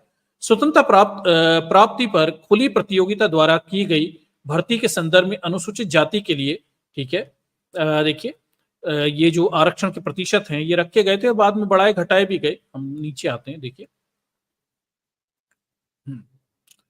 आप देखिए, संविधान अनुसूचित जाति आदेश 1950 समय समय पर संशोधित स्पष्ट करता है कि हिंदू धर्म या सिख धर्म या बौद्ध धर्म के अलावा किसी अन्य धर्म को मानने वाले किसी भी व्यक्ति को अनुसूचित जाति का सदस्य नहीं माना जाएगा। ठीक है, तो इसे भी समझिए दर्शकों कि ये जो कॉन्स्टिट्यूशनल ऑर्डर है 1950 का संविधान आदेश है, राष्ट्रपति ने आदेश जारी किया हुआ है।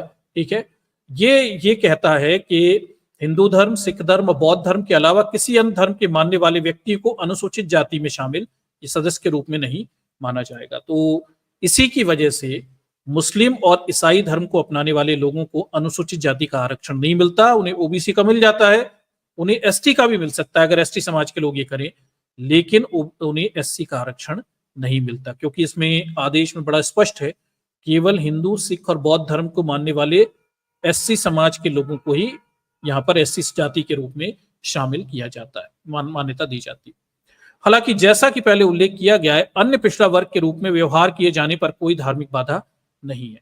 ओबीसी आरक्षण सभी धर्म के लोगों को दिया जा रहा है। ठीक है, चूंकि हिंदू या सिख धर्म या बौद्ध धर्म के अलावा किसी अन्य धर्म को मानने वाले किसी भी व्यक्ति को अनुसूचित जाति का सदस्य नहीं माना जा सकता है, अनुसूचित जाति के उम्मीदवारों को जारी किए गए नियुक्ति पत्र में उल्लेख किया गया है कि उन्हें अपने धर्म में परिवर्तन यदि कोई हो कि रिपोर्ट अपनी नियुक्ति के समय करनी चाहिए, प्रशासनिक अधिकारी को देनी चाहिए। ठीक है, तो यह भी रहता है कि अगर एससी समाज का व्यक्ति किसी किस्म का अपॉइंटमेंट वगैरह लेता है तो उसे अपने धर्म के लेकर अपनी स्थिति क्लियर साफ करनी पड़ती है, क्योंकि उसका एससी समाज का आरक्षण हिंदू, सिख और बौद्ध होने तक ही वैलिड है।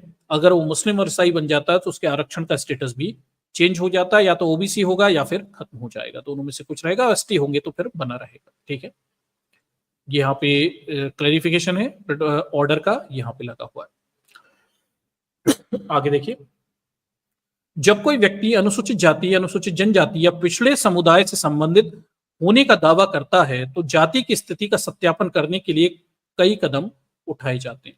अनुसूचित जाति के मामले में यह सत्यापित किया जाता है कि वह हिंदू, सिख या बौद्ध धर्म से संबंधित है। ठीक है, ये देखिए यहाँ पे ये ऑर्डर है, उसकी ये डिटेल यहाँ पे बताई हुई। ठीक,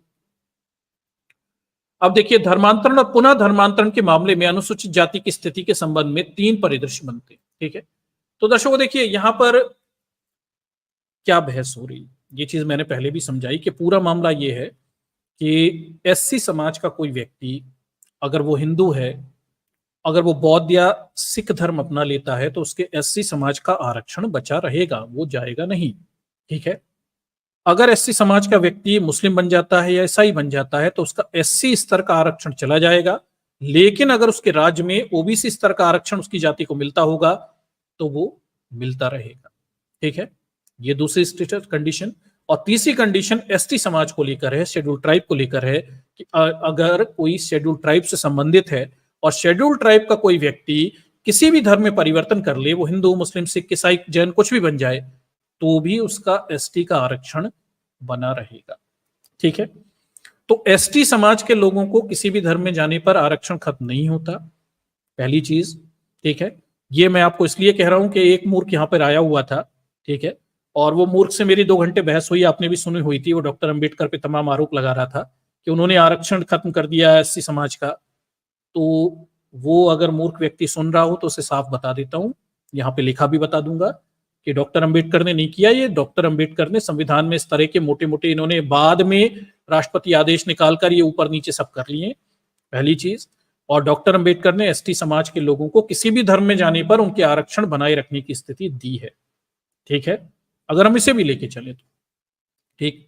एससी समाज को लेकर, शेड्यूल कास्ट को लेकर वहां पे नियम थोड़े से अलग हैं।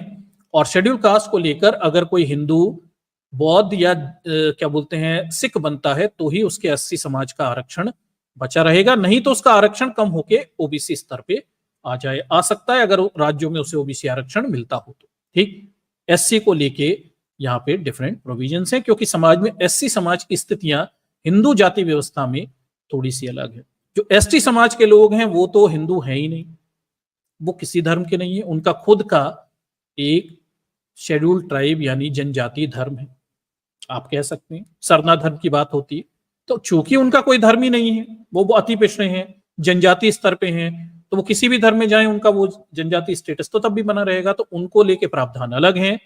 लेकिन एससी समाज के लोग जो हिंदू जाति व्यवस्था का हिस्सा थे, हिंदू थे, उनके साथ भेदभाव हुआ, उनके साथ अपराध हुआ, विशेषकर हिंदू धर्म के नियमों के कारण, इसलिए उन्हें, वो अगर किसी हिंदू व्यवस्था के तहत या भारत के धर्मों में जाते हैं, विशेषकर सिखों में जाते हैं या फिर बौद्धों में जाते हैं जो कि भारतीय धर्मी माने जाते हैं, ठीक, तो फिर उनका एससी का स्तर, जाति का जो आरक्षण है वो बचा रहता है।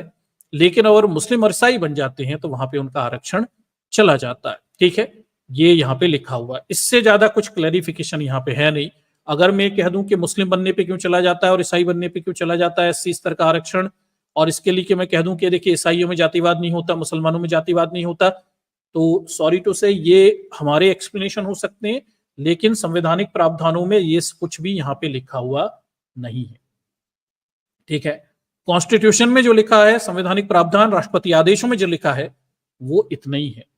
ठीक, बाकी की हमारी ऊपर पट्टी की बहस और एक्सप्लेनेशन हो सकता है, जो लिखा है ओरिजिनल वो हम उस पर बात करें, जो स्टिक टू द पॉइंट, जो राष्ट्रपति आदेशों में लिखा है मामला वहीं तक है। ठीक है, उससे ज्यादा तो फिर हमारी अपनी खुद की इंटरप्रिटेशन हो जाती है फिर। ठीक, आगे देखिए। अब देखिए फिर एक मामला ये भी होता है, अगर कोई हिंदू बौद्ध बन जाए, सिख बन जाए, चलिए मुसलमान और ईसाई भी बन जाए और वापस आ जाए अपने हिंदू धर्म में, तो क्या होगा? फिर एक ये भी मामला है, कई सारे लोग दूसरे धर्म में जाते हैं फिर वापस हिंदू भी बन जाते हैं, तब क्या होगा? तब आरक्षण की स्थितियां क्या होंगी? तो आरक्षण और रिवर्स आरक्षण, इसको लेके भी प्रावधान क्या है, चलिए उस पर हम थोड़ी सी नजर बढ़ाते हैं। ठीक है, आगे क्या है? जब एक अनुसूचित जाति का व्यक्ति, देखिए, जब एक अनुसूचित जाति का व्यक्ति हिंदू धर्म या सिख धर्म या बौद्ध धर्म के अलावा किसी अन्य धर्म में परिवर्तित हो जाता है तो वह अनुसूचित जाति का सदस्य नहीं रह जाता। ये तो मैं आपको बता ही चुका हूं, इसीलिए वह एससी आरक्षण के लिए पात्र नहीं होता है। हालांकि अपने सामाजिक और शैक्षणिक नुकसान के आधार पर वह अन्य पिछड़े वर्ग यानी अति पिछड़ी जाति ओबीसी के सदस्य बन सकता है। कई राज्यों ने ओबीसी सूची के तहत अनुसूचित जाति के धर्म परिवर्तन करने वाले लोगों के लिए क्या बोलते हैं आरक्षण दिए हुए हैं। ठीक है, तो ये मैं आपको पहले ही बता चुका हूं। अब देखिए आगे की कंडीशन देखिए, जब कोई अनुसूचित जाति का व्यक्ति हिंदू धर्म, सिख धर्म, बौद्ध धर्म के अलावा किसी अन्य धर्म में परिवर्तित हो जाता है तो फिर वापस हिंदू धर्म या सिख धर्म या बौद्ध धर्म में परिवर्तित हो जाता है। यानी पहले वो या तो हिंदू बौद्ध सिख बन जाए, हिंदू, वापस वो अपने मूल धर्म में आ जाए, यानी रिवर्स वो क्या बोलते हैं धर्म परिवर्तन कर ले, तब क्या होता है? आगे देखिए, तो उन्हें अपने मूल अनुसूचित जाति में वापस माना जाएगा यदि उन्हें उस समुदाय के सदस्यों द्वारा स्वीकार कर लिया जाता है, उनमें से एक विशेष जाति कर लिया जाता है। ठीक है, अनुसूचित जाति के धर्मांतरण वंशजों के मामले में हिंदू धर्म, सिख धर्म या बौद्ध धर्म में रूपांतरण का मात्र तथ्य उन्हें उस अनुसूचित जाति का सदस्य मानने का अधिकार देने के लिए पर्याप्त नहीं होगा जिससे उनके पूर्वज संबंधित थे। यह स्थापित करना होगा कि ऐसे धर्मांतरित व्यक्तियों को उस विशेष जाति के सदस्यों ने अपने बीच में से एक के रूप में स्वीकार कर लिया है और इस प्रकार वह उस जाति का सदस्य बन गया है। ठीक है, इसका मतलब यह है कि हिंदू धर्म या सिख धर्म या बौद्ध धर्म के अलावा किसी अन्य धर्म में रूपांतरण के बाद भी अनुसूचित जाति का व्यक्ति ओबीसी कोटे के तहत आरक्षण का हकदार हो सकता है यदि ऐसा समूह ओबीसी की सूची में शामिल है। ऐसे कई समूह विभिन्न राज्यों की ओबीसी सूची में शामिल हैं जिससे उन्हें ओबीसी कोटे का लाभ मिलता है। ठीक है, तो ये यहाँ पे कई सारे शामिल, यहाँ पे लिस्ट भी यहाँ पे बाद में दी गई थी, वो लिस्ट मैंने यहाँ पे जोड़ी नहीं, बहुत बड़ी लिस्ट है।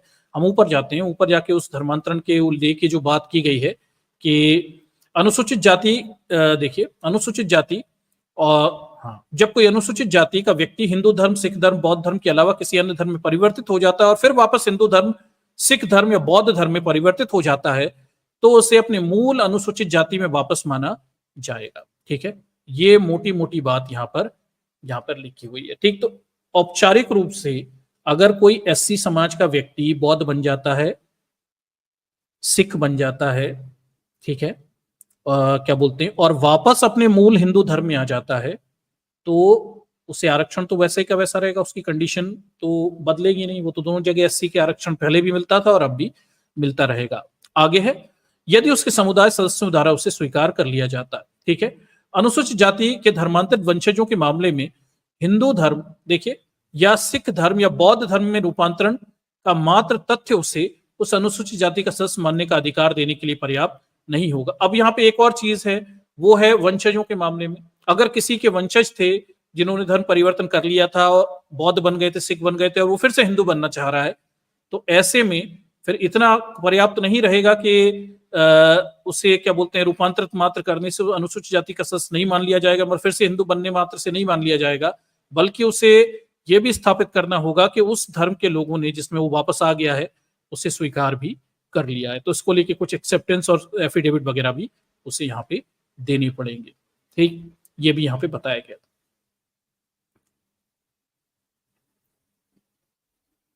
ठीक है, तो ये कुछ चीजें हैं जो रिवर्स क्या बोलते हैं, आरक्षण को रिवर्स करने की स्थिति में यहाँ पर हमारी स्थितियां बनती हुई दिखाई देती हैं। तो अब हम ये मोटा मोटा समझे एससी समाज के संदर्भ में कि अगर एससी समाज का कोई व्यक्ति वो ओबीसी बन जाता, एससी समाज का कोई व्यक्ति वो सिख बन जाता है, बौद्ध बन जाता है, तो उसका एससी का आरक्षण बना रहेगा। वो रिवर्स भी आ जाए, हिंदू आ जाए, तो भी उसका एससी का आरक्षण बना रहेगा। ये हमें पता चलता है। ओबीसी समाज, एससी समाज का कोई व्यक्ति मुस्लिम बन जाए और ईसाई बन जाए तो उसका एससी स्तर का आरक्षण चला जाएगा, लेकिन उसे ओबीसी स्तर का आरक्षण मिल सकता है अगर उसके राज्य में उस तरह का आरक्षण उसकी जाति को दिया जाता है। तो ठीक है, ये दूसरी कंडीशन। और तीसरी कंडीशन एसटी समाज को लेकर है। चलिए उसको और हम आगे चलकर देखते हैं।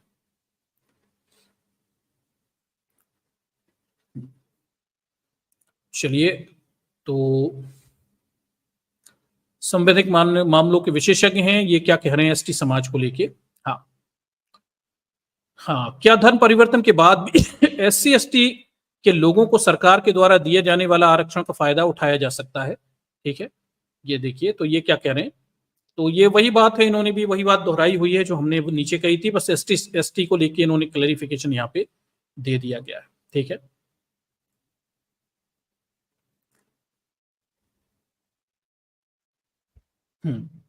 इन्होंने यहाँ पे वही चीज है, मैं फिर से पढ़ देता हूँ, बस इन्होंने एक पॉइंट और एक्स्ट्रा जोड़ा है इसमें, वो भी जोड़ देता हूँ।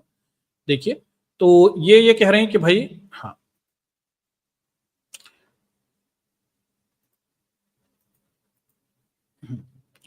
सिर्फ हिंदू, सिख और बौद्ध धर्म के अनुसूचित जाति समुदाय के लोग आरक्षण के द्वारा दूसरी सुविधाओं का फायदा उठा सकते हैं। मूलतः संविधान में हिंदू धर्म एससी समुदाय के लिए व्यवस्थित था। बाद में 1956 में सिखों को और 1990 में बौद्धों को इसमें जोड़ दिया गया, लेकिन अगर कोई इस्लाम या ईसाई में कन्वर्ट होता है तो उसे एससी आरक्षण की दूसरी सुविधाओं के लाभ नहीं मिलेंगे।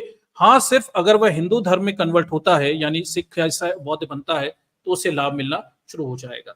लेकिन अनुसूचित जाति के लिए स्थितियां अलग अलग हैं और अनुसूचित जाति के समुदाय के लोग किसी भी धर्म में रहें, कन्वर्ट हों, उन्हें सभी लाभ मिल जाते हैं। ठीक है, तो इससे यहाँ पे ये चीजें बताई गई हैं कि क्या बोलते हैं, ये 1990 के आदेश से है, और अगर वो ईसाई, इस्लाम या ईसाई में कन्वर्ट होता है तो उससे आरक्षण की सुविधाओं के लाभ नहीं मिलेंगे, यानी ओबीसी आरक्षण ही मिलेगा। ठीक है, एससी का, और फिर से अगर वह हिंदू धर्म में कन्वर्ट हो जाता है, मतलब मुसलमानों से और ईसाइयों से वो फिर से हिंदू बन जाता है एससी समाज का व्यक्ति, तो भी उसे वापस उसके आरक्षण के लाभ यानी एससी स्तर का आरक्षण उसे मिलना शुरू हो जाएगा। तो मैं फिर से क्लियर कर देता हूं इस पॉइंट के साथ में भी कि ये जो विशेषज्ञ कह रहे हैं इसके हिसाब से फिर वही बात बनती है, लेकिन एक एक्स्ट्रा पॉइंट यहाँ पे क्लियर है।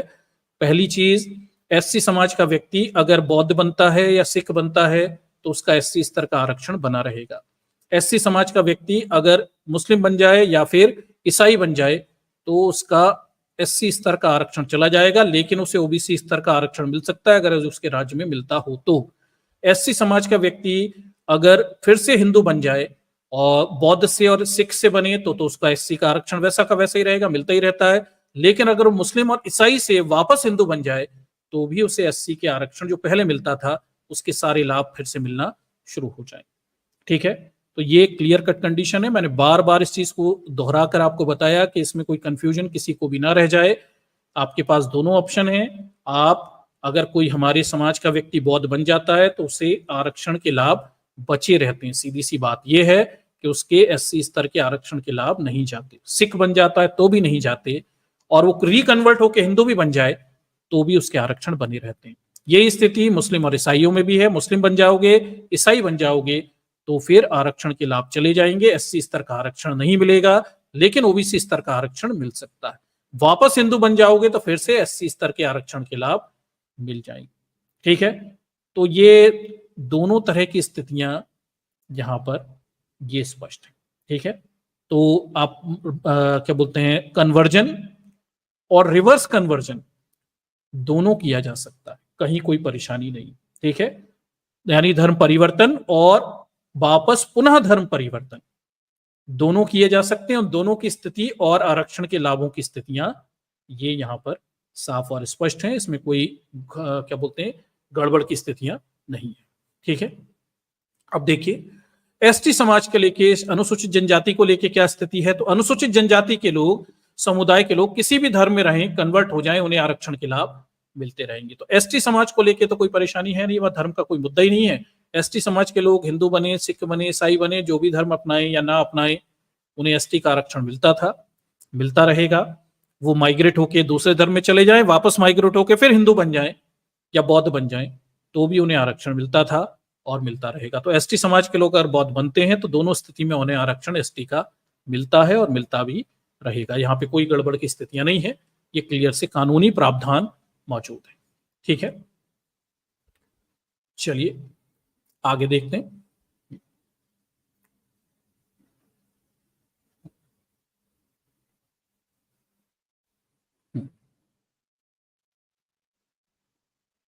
अब देखिए, ये तो कानूनी प्रावधान है जो मैंने आपके सामने रख दिए। इन सब के बावजूद भी जब एससी समाज और एसटी समाज के लोग बौद्ध धर्म अपनाते हैं तो उन्हें कोर्ट में, सुप्रीम कोर्ट और हाई कोर्टों में बैठे लोग कहीं कहीं परेशानियां आती रहती हैं, क्योंकि वहां निश्चित जात विचारधारा के लोग बैठे हैं और वो हतोत्साहित करने के लिए बेवकूफीपूर्ण डिसीजन चलते ही रहते हैं। जैसे ये मद्रास हाई कोर्ट का एक मामला है। मद्रास हाई कोर्ट ने कहा बौद्ध धर्म में जाति नहीं होती और एससी का प्रमाण पत्र देने से इनकार किया। ये देखिए मद्रास हाई कोर्ट का मामला था एक।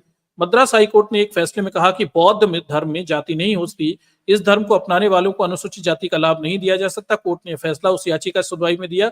ये सब बातें यहाँ पे बताई हुई। ठीक, हालांकि बाद में फिर ऊपर के कोर्ट से बहाली हो गई, क्योंकि कानून पहले से मौजूद है और ये इस तरह से कानून के विरुद्ध जाकर व्याख्याएं नहीं की जा सकती। ये यहाँ पे बात इन्होंने कोर्ट पर, ये चलता रहता है, परेशानी करते ही रहते हैं कन्वर्जन के लिए। ठीक, आगे देखिए। अब एक और मुद्दा है दर्शकों के, आरक्षण के कानून है। 1990 से ये प्रावधान है कि अगर कोई हिंदू बौद्ध धर्म अपना ले तो उसके एससी समाज के आरक्षण के लाभ बने रहते हैं। इसके बावजूद भी देखिए यहाँ पे एक ट्विस्ट चल रहा है। ट्विस्ट ये चल रहा है कि अगर कोई दलित, एससी, एसटी, ओबीसी बौद्ध बन जाता है, विशेषकर एससी समाज का व्यक्ति बौद्ध बन जाता है, बौद्ध धर्म अपना लेता है, तो राज्य स्तर पे आरक्षण तो उसे मिलता है एससी का, लेकिन केंद्र सरकार ने इसे अपडेट ही नहीं किया। अभी तक वो कॉलम ही वहां पे नहीं जोड़ा। और केंद्र सरकार 2016 में ये वादा कर रही थी, यही केंद्र सरकार, कि वो ये कॉलम जोड़ देगी कि अगर कोई एससी समाज का व्यक्ति बौद्ध बन जाता है तो भी उसे केंद्रीय स्तर पर, सेंट्रल लेवल पर जॉब्स में भी एससी का ही आरक्षण मिलेगा। ऐसा वादा 2016 में किया गया था। 2022 तक तो कम से कम इसके लेकर पूर्ति नहीं हुई थी और लोग कोर्ट में खड़े हुए थे। और आज की क्या स्टेटस है मुझे नहीं पता, लेकिन जहां तक मुझे डिटेल मैंने ढूंढी तो अभी तक भी सरकार से क्लब से कोई क्लैरिफिकेशन इसको लेके नहीं आया कि इस वादे की पूर्ति हुई या नहीं हुई। ठीक, तो कानूनी रूप से एससी समाज के लोगों को बौद्ध बनने पे आरक्षण है, 1990 से है, लेकिन इसके बावजूद भी इसका इम्प्लीमेंटेशन 1990 से लेके आज तक भी 2022 तक भी केंद्र सरकार ने नहीं किया हुआ था। ठीक है, तो ये है व्यवस्था, this is what the system is. राज्यों में आरक्षण मिलता है लेकिन केंद्रीय स्तर पर इम्प्लीमेंटेशन अभी भी नहीं यहाँ पे किए गए और इसको लेके कोर्ट में मामले चल रहे हैं और सरकारें बातें कर रही हैं लेकिन वो चीज कॉलम जोड़ नहीं रही। ये भी अजीब है और इसको लेके कोर्ट में 2022 तक तो एटलीस्ट कोई अपडेट इसमें नहीं किया गया था। तो क्या मामला है देखो, मैं आपके सामने रखता हूं। नव बौद्ध धर्म को लाभ देने के लिए जाति प्रमाण पत्र के रूप में बदलाव लाएगी सरकार। ठीक है, 2016 में देखिए ये वादे किए गए थे और ये न्यूज है पेपर की, 22 जून की बात है। और क्या वादा था देखिए, केंद्र सरकार ने बौद्ध धर्म अपना लेने वाले अनुसूचित जाति के सदस्यों को आरक्षण लाभ देने के लिए जाति प्रमाण पत्र के प्रारूप में संशोधन करने की सैद्धांतिक स्वीकृति दे दी है। 2016 में ही दे दी थी, ठीक, अपडेट हुआ भी नहीं। महाराष्ट्र सरकार ने आज ये दावा किया, महाराष्ट्र की सरकार ने दावा किया था कि सरकार ने अनुमति दे दी। ठीक है, आगे देखिए, केंद्र सरकार ने बौद्ध धर्म अपना लेने वाले अनुसूचित जाति सदस्य को आरक्षण का लाभ के लिए प्रमाण पत्र प्रारूप में संशोधन की देखिए सैद्धांतिक स्वीकृति दे दी है। महाराष्ट्र सरकार ने आज ये दावा किया, बौद्ध धर्म अपना चुके अनुसूचित जाति के सदस्यों को अल्पसंख्यक के रूप में माना जाता है तथा उन्हें आरक्षण का लाभ देने के लिए 1990 में एक कानून में संशोधन किया गया था। महाराष्ट्र के सामाजिक न्याय मंत्री राजकुमार बड़बोले ने कहा कि ठीक है, बहरहाल केंद्र सरकार का जाति प्रमाण पत्र के प्रारूप में नव बौद्ध का उल्लेख अनुसूचित जाति के रूप में नहीं किया गया। तो 1990 से 2016 तक आ गया था, तब तक भी केंद्र सरकार ने अपडेट ही नहीं किया था कि नव बौद्धों के लिए एससी के आरक्षण की अनुमति 1990 में कानून बनाकर दे दी गई है, लेकिन उन्होंने अपडेट नहीं किया। उन्होंने कहा कि हमारी मांग है कि केंद्र सरकार को ये लाभ देना चाहिए, किंतु प्रमाण पत्र को अपरिवर्तित प्रारूप के कारण उन्हें ये लाभ नहीं मिल पाते। अब मजाक देखिए दर्शकों, कानून बन चुका है 1990 में, नव बौद्ध बनोगे तो एससी का आरक्षण मिलेगा, ये कानून है, राज्यों में लागू भी है, मिल भी रहा है। केंद्र स्तर पे 2016 तक भी सरकार वादे ही कर रही थी, नहीं मिल रहा। आगे देखिए, सामाजिक न्याय अधिकारिता मंत्री थावरचंद गहलोत के समक्ष मांग उठाई थी। उन्होंने जाति प्रमाण पत्र के प्रारूप में संशोधन की सैद्धांतिक स्वीकृति दे दी थी जो पिछले 26 साल से लंबित है। और बड़बोले ने कहा कि महाराष्ट्र सरकार ने एक प्रारूप तैयार किया है ताकि धर्मांतरण कर बौद्ध बनने वाले लोगों को आरक्षण का लाभ मिल सके तथा केंद्र को इसको अपनाने के सुझाव दिए गए हैं। उन्होंने दावा किया कि जाति प्रमाण पत्र में बदलाव से कम 8 राज्यों में रहने वाले धर्मांतरण कर बौद्ध बनने वाले करीब 5 करोड़ अनुसूचित जाति के लोगों को लाभ मिलेगा। ये दावा कर रहे हैं, इस आधार पर मैं ये बात पूरी कह रहा हूं। ठीक, ये स्थिति है। उसके बाद देख लीजिए दर्शकों, ये तो 2016 में वादे कर दिए गए थे, अपडेट कर लिया जाएगा, पर हमें ये पता चलता है कि 2022 में, ये आप भी जानते हैं, ठीक है, 2022 में जो हमारे दलित समाज की तरफ से, बौद्ध समाज की तरफ से, ये राजरत्न अंबेडकर जी हैं और ये एक यूट्यूब चैनल को ये बता रहे हैं कि दलित यदि बौद्ध बनेंगे तो आरक्षण मिलेगा क्या, सुप्रीम कोर्ट पहुंचे राजरत्न अंबेडकर। ये यूट्यूब पर 2022 की ये न्यूज है, 11 नवंबर का एक, ये क्या बोलते हैं यूट्यूब का वो एक इन्होंने इंटरव्यू है, इसको लेके कोर्ट में है। तो अपडेट ये है कि 2022 तक भी केंद्र सरकार की नौकरी में अगर कोई बौद्ध बन जाता है एससी समाज का व्यक्ति, तो उसे केंद्रीय नौकरी में एससी का आरक्षण मिलना चाहिए, जो कि 1990 में दे दिया गया है और राज्यों में मिलता भी है। ये 2022 तक भी अपडेट नहीं हुआ था, केवल एक कॉलम बढ़ाना है।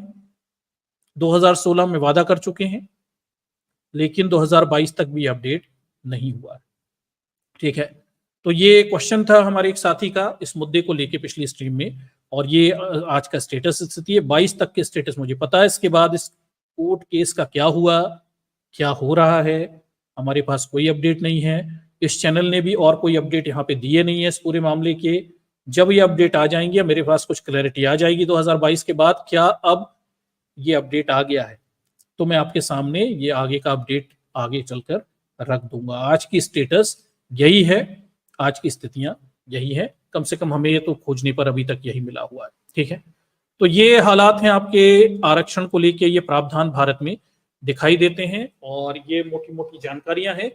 और इन सब का सार क्या है, चलिए मैं एक बार सार और आपके सामने रखता हूं।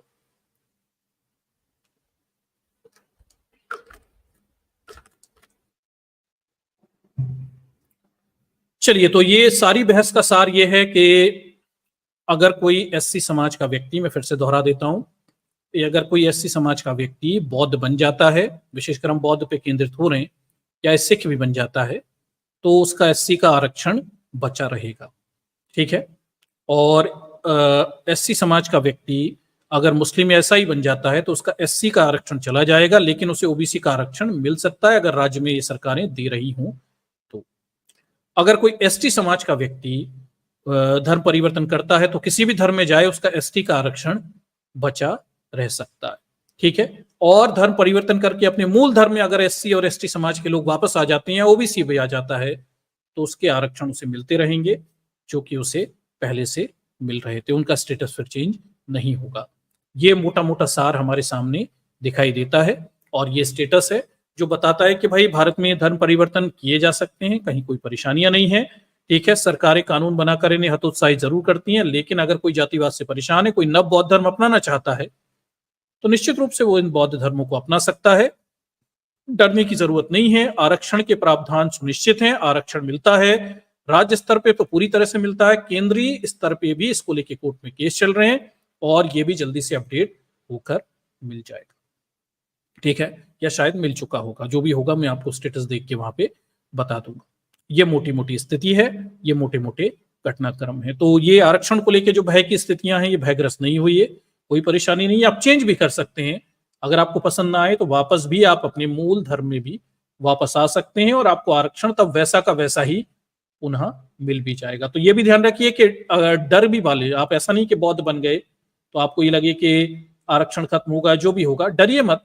आपको वापस आने के लिए भी यहाँ पे स्पेस है कि अगर आपको पसंद ना आए तो वापस भी अपने मूल धर्म में आ सकते हैं, तब जैसा आरक्षण मिलता था वैसा का वैसा आपको मिलता रहेगा, इसलिए डरने की जरूरत नहीं है। ठीक है, यहाँ पे आरक्षण और रिवर्स आरक्षण दोनों के प्रावधान है और उसको लेके आरक्षण की स्थितियां आपकी लगभग सुरक्षित स्थिति में बनी हुई हैं।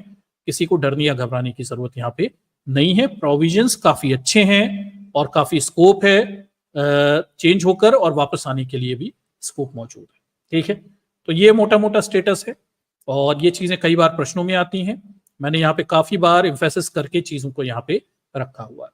अब मोटा मुद्दा ये है कि भारत में धर्म परिवर्तन के प्रमाण पत्र कैसे प्राप्त किया जाता है। अब ये भी परेशानी है कि हमारे बहुत सारे साथी इतने शिक्षित भी नहीं है, परेशानी भी है।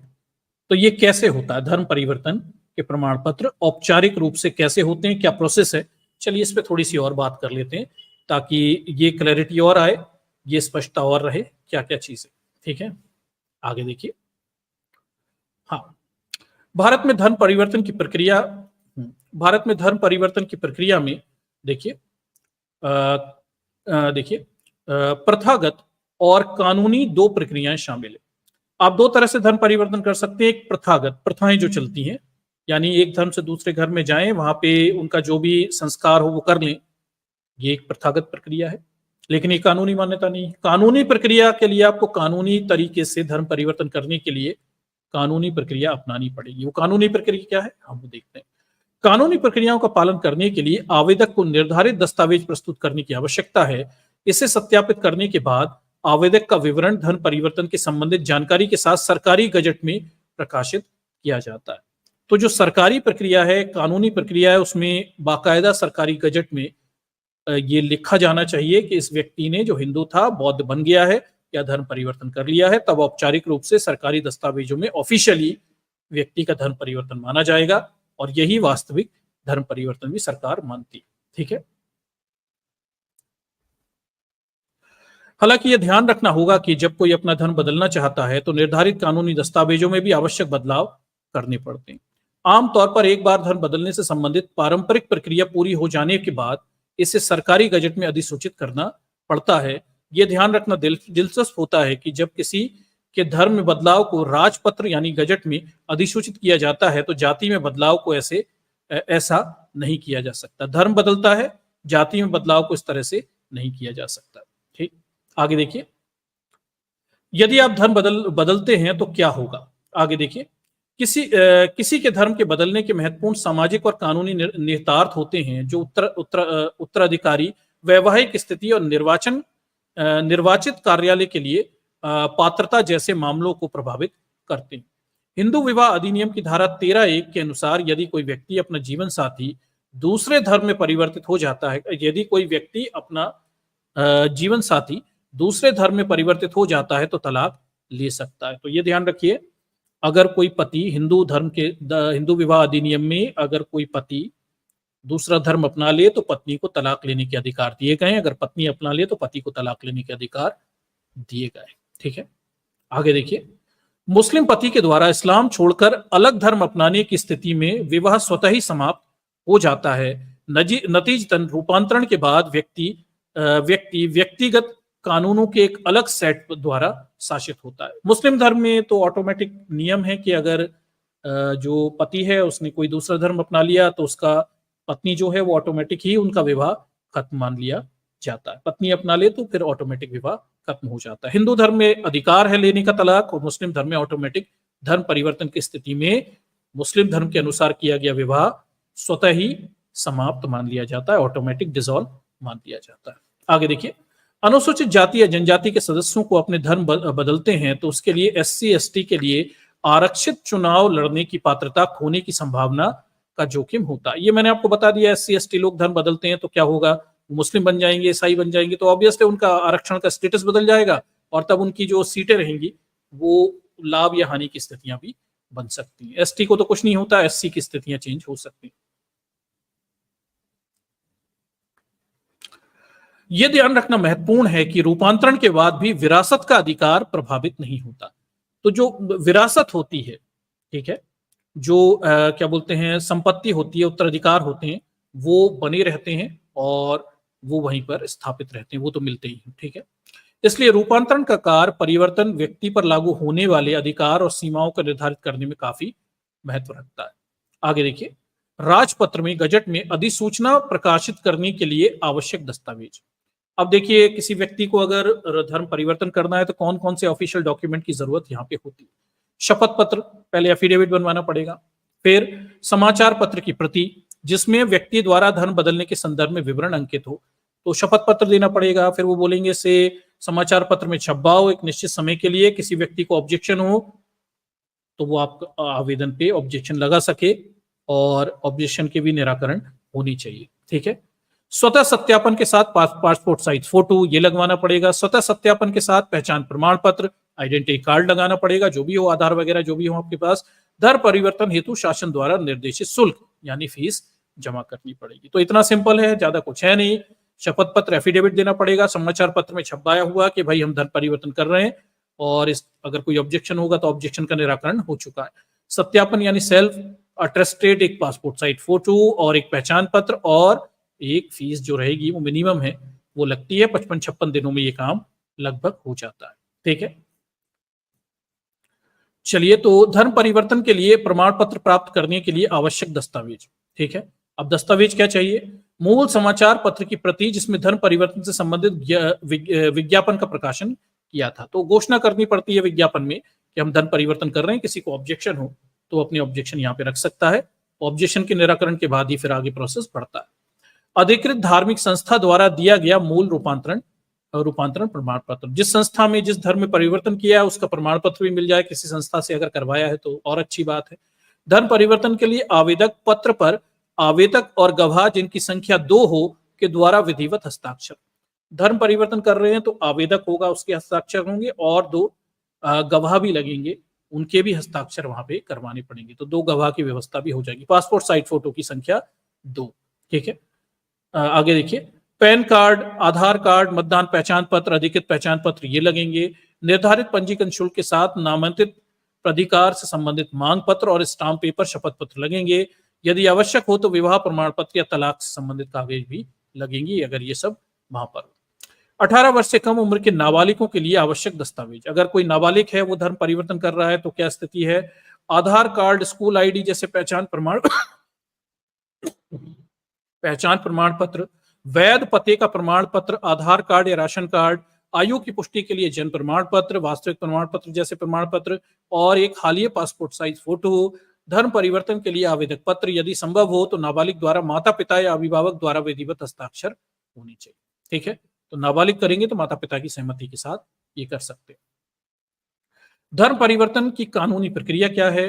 भारत में धर्म बदलने की विभिन्न धर्मों में विशिष्ट प्रक्रियाएं हैं। क्या हैं? तो देखिए, हिंदू धर्म में देख लीजिए क्या प्रक्रिया है। हिंदू धर्म में कोई औपचारिक रूपांतरण प्रक्रिया नहीं है। ग्रंथों का अध्ययन करना, धर्म के नियमों की प्रथाओं का पालन करना ही धर्म परिवर्तन का तरीका है। आर्य समाज मंदिर में हिंदू बनने की इच्छा व्यक्त करे और वहां से रूपांतरण प्रमाण पत्र प्रदान करे। सरकार राजपत्र में प्रकाशित करने के लिए आवेदक पत्र के साथ प्रमाण पत्र जमा कर लेगी। तो ये हिंदू धर्म की प्रक्रिया है। इस्लाम में क्या है? इस्लाम में परिवर्तित होने के लिए एक मौलवी के 2 गवाहों के सामने देखिए एक मस्जिद में शहदा करें। मौलवी मस्जिद के लेटर हेड पर तारीख और गवाह की जानकारी सहित एक शहदा प्रमाण पत्र देखिए जारी करे। धर्मांतरण प्रमाण पत्र के साथ इस्लाम का अभ्यास शुरू करें। सरकारी राजपत्र में प्रकाशित करने के लिए आवेदन पत्र के प्रमाण पत्र जमा करें। तो ये तो संस्थाओं की प्रक्रियाएं हैं। इनका आवेदन पत्र ले लीजिए, प्रमाण पत्र यानी धर्म चेंज करने के बाद फिर ये लगा दिए जाते हैं वहां पे सरकार के एफिडेविट के साथ में, और वहां गजेटियर में फिर चेंज तब होता है। ईसाई बनने के लिए, ईसाई धर्म में धर्म बदलने के लिए बाप्टिज्म अनुष्ठान की चर्च में जाएं। सबूत के तौर पर चर्च में एक नई ईसाई नाम के एक दस्तावेज प्रस्तुत करें। सरकारी राजपत्र में प्रकाशित करने के लिए आवेदन पत्र को प्रमाण पत्र पर जमा करें। ठीक है। भारत में धर्म परिवर्तन की प्रक्रिया, चरण 1 देख लीजिए, शपथ पत्र दाखिल करना। ठीक है। धर्म परिवर्तन को एक हलफनामे में दर्ज किया जाना चाहिए। न्यूनतम 10 रुपए मूल्य के स्टाम्प पेपर पर बनाया गया होता है। हलफनामा एक महत्वपूर्ण कानूनी दस्तावेज है जिसमें धर्म बदलने की एफिडेविट की बात हो रही है। इच्छा आवेदन सभी आवश्यक विवरण शामिल होते हैं। इसमें सुनिश्चित हो कि सभी कानूनी दस्तावेजों का धर्म बदल चुका है। ठीक है, तो सारे डॉक्यूमेंट को भी नाम आपको धर्म चेंज करने पड़ जाएंगे वहां पे। ठीक। चरण 2 होता है समाचार पत्र में विज्ञापन। एक विज्ञापन व्यापक रूप से प्रसारित क्षेत्र या राष्ट्रीय समाचार पत्र में किया जाना चाहिए, सुनिश्चित करते हुए कि परिवर्तन का कोई सार्वजनिक आपत्ति नहीं है। आवेदक का नाम, पता, उम्र जैसी जानकारियां देनी होगी। ठीक है। चरण 3 राजपत्र में अधिसूचना। चरण देखिए, धर्म परिवर्तन करने वाले राजपत्र यानी गजेटियर में प्रकाशन, जो कि भारत सरकार द्वारा प्रकाशित एक ऑनलाइन पोर्टल है। एक बार जब आवेदन का द्वारा राजपत्र अधिसूचना में आवेदन दाखिल कर लिया जाता है तो आवेदक में दिए गए विवरण सत्यापित किए जाते हैं। विवरण सही पाए जाने पर संबंधित व्यक्ति का धर्म परिवर्तन राजपत्र में प्रकाशित कर दिया जाता है। एक बार बताए गए चरण पूरे हो जाते हैं तो विज्ञापन को अखबार में छापने में 60 दिन कार्य दिवस तक का समय लगता है। ठीक है, तो छपने के बाद फिर अखबार तक आ जाता है। हालांकि ये प्रक्रिया आत्मसात करने के लिए बहुत कठिन लगती है, लेकिन सही हाथों में मदद से धर्म परिवर्तन आसानी से किया जा सकता है। ठीक है, तो ये उन्होंने बता दिया। संस्थाएं भी हैं, पोर्टल भी हैं, बहुत सारे वकीलों के प्लेटफॉर्म भी हैं जो ये सब काम करवाते हैं, और वह उनके माध्यम से कुछ पैसा देकर ये काम आसानी से करवाया जा सकता है। क्या भारत में धर्म परिवर्तन वैध है? भारत में संविधान विशेष रूप से अनुच्छेद 25 और 28 धर्म की स्वतंत्रता और मौलिक अधिकारों को बराबर रखता है, जिसमें धार्मिक रूपांतरण कानूनी हो जाता है। 1976 में संशोधन प्रस्तावना अधिकार के तौर पर भारत को एक धर्मनिरपेक्ष राज्य घोषित किया करती है, जबकि अधिकांश राज्यों में धर्मांतरण विरोधी कानून है। मध्य प्रदेश, उड़ीसा वगैरह ये बताए गए हैं। जबरन धर्म परिवर्तन को धर्मांतरण विरोधी कानून मौजूद है। ठीक है, तो ये यहाँ पर स्थिति है। ठीक, अब दर्शकों, ये तो सब धर्म परिवर्तन की औपचारिक प्रक्रिया थी जो मैंने आपके सामने रख दी, और इसको लेके बाकायदा कोर्ट वकील हैं, वो और डॉक्यूमेंटेशन बता देंगे। ये सब प्रोसेस रहता है। अब इसमें एक चीज है, देखिए, इसमें सारी बातें हो रही, इसमें ईसाई बनने की बात हो रही है, इसमें मुस्लिम बनने की बात हो रही है, इसमें बौद्ध बनने की बात हो रही है, इसमें जैन, सिख सब बातें हो रही है। लेकिन आप एक मजेदार बात देखिए कि यहाँ पर कहीं भी नास्तिक बनने के लिए, अथीस्ट बनने के लिए कोई प्रोसेस या प्रावधान मौजूद नहीं है। ठीक है, मतलब ये कोई सिस्टम नहीं है कि यहाँ पर नहीं है कि अगर आप और हम चाहें कि हम सरकार से इस तरह का कुछ निकाल लें कि भाई हमें तो नास्तिक बनना है, हमें किसी धर्म में नहीं जाना, हमें ये सर्टिफिकेट दे दो कि हम नास्तिक हैं, तो कोई औपचारिक विधिवत प्रक्रिया नहीं है। अगर आप कोर्ट के सामने, एसडीएम के सामने खड़े हो जाएं ये कहते हुए कि भैया हमें नास्तिक का प्रमाण पत्र दे दो, हम नास्तिक हैं, तो सबसे बड़ा दुविधा ये हो जाएगी कि ऐसा कोई कॉलम, ऐसी कोई प्रक्रिया, ऐसा कोई प्रोसेस मौजूद ही नहीं है। आपको अगर नास्तिक बनना है तो आपके पास एक ही तरीका है, आप नव बौद्ध धर्म को अपना लें, तो आप एक प्रकार के नास्तिक हो जाएंगे। There is no option. ठीक है, तो ये मैं इसलिए बता रहा हूं आपको कि हम किसी धर्म को प्रमोट नहीं कर रहे, हम नास्तिक लोग हैं, वी आर अथीस्ट। अब हमारे सामने सिस्टम में मजबूरी ये है कि अगर हम अब नास्तिक बनना चाहें तो व्हाट आर द ऑप्शंस? कोई ऑप्शन नहीं है आपके पास। आप हिंदू बन नहीं सकते, सिख बन नहीं सकते, सारे आस्तिक हैं। एक ही कॉलम है वहां पे नव बौद्धियान का, बुद्धिस्ट। आप बुद्धिस्ट बन जाइए तो ही इस देश में आप नास्तिक बन के रह सकते हैं। मतलब नास्तिकता का एक ही विकल्प आपके पास मौजूद है इस देश में कानूनी रूप से, वो है बाबा साहब के बौद्ध धर्म को अपना लेना। तो ही आप नास्तिक और बुद्धिस्ट बनकर यहाँ पे रह सकते हैं। अदर देन दिस यहाँ पे नास्तिक होने की औपचारिक कोई प्रक्रिया मौजूद नहीं है, ऐसा कोई सर्टिफिकेट सरकार जारी नहीं करती। ठीक है, तो आपको अगर अथीस्ट रहना है, नास्तिक रहना है, तो आपको बौद्ध धर्म ही अपनाना पड़ेगा। There is no other option legally presented in our system. और कोई विकल्प हमारे तंत्र में वैधानिक रूप से नास्तिक होने के लिए उपलब्ध नहीं। ठीक है, यही है। अब यही तो परेशानी है यही दुविधा भी है और यही स्थितियां भी। तो अब आप और कुछ कर भी नहीं सकते। आपको नास्तिक बनना है तो आपको बौद्ध धर्म ही अपनाना पड़ेगा भारत में, औपचारिक रूप से अगर नास्तिक बनना है। वैसे तो आप विचारधारा से नास्तिक हो जाएं, लेकिन आपके डॉक्यूमेंटेशन में थोड़ी नास्तिक हो। डॉक्यूमेंटेशन में नास्तिक होने का एक ही तरीका है, आप बौद्ध धर्म अपना लीजिए तो आप नास्तिक भी हो जाएंगे, बुद्धिस्ट भी हो जाएंगे, और कोई ऑप्शन आपके पास है ही नहीं। बाकी सारे धर्मों में आप आस्तिक ही रहेंगे, नास्तिक तब भी नहीं बन पाएंगे। तो ये कमजोरी भी है और this is the limited option in front of us. ये हमारे सामने एक सीमित विकल्प है। ठीक, हम नास्तिकों के पास एक ही विकल्प है, बौद्ध धर्म को अपनाने का, जिसमें हम नास्तिक भी रहते हैं और बुद्धिस्ट भी रहते हैं, बाबा साहब के क्या बोलते हैं नव बौद्धयाम को अपनाकर।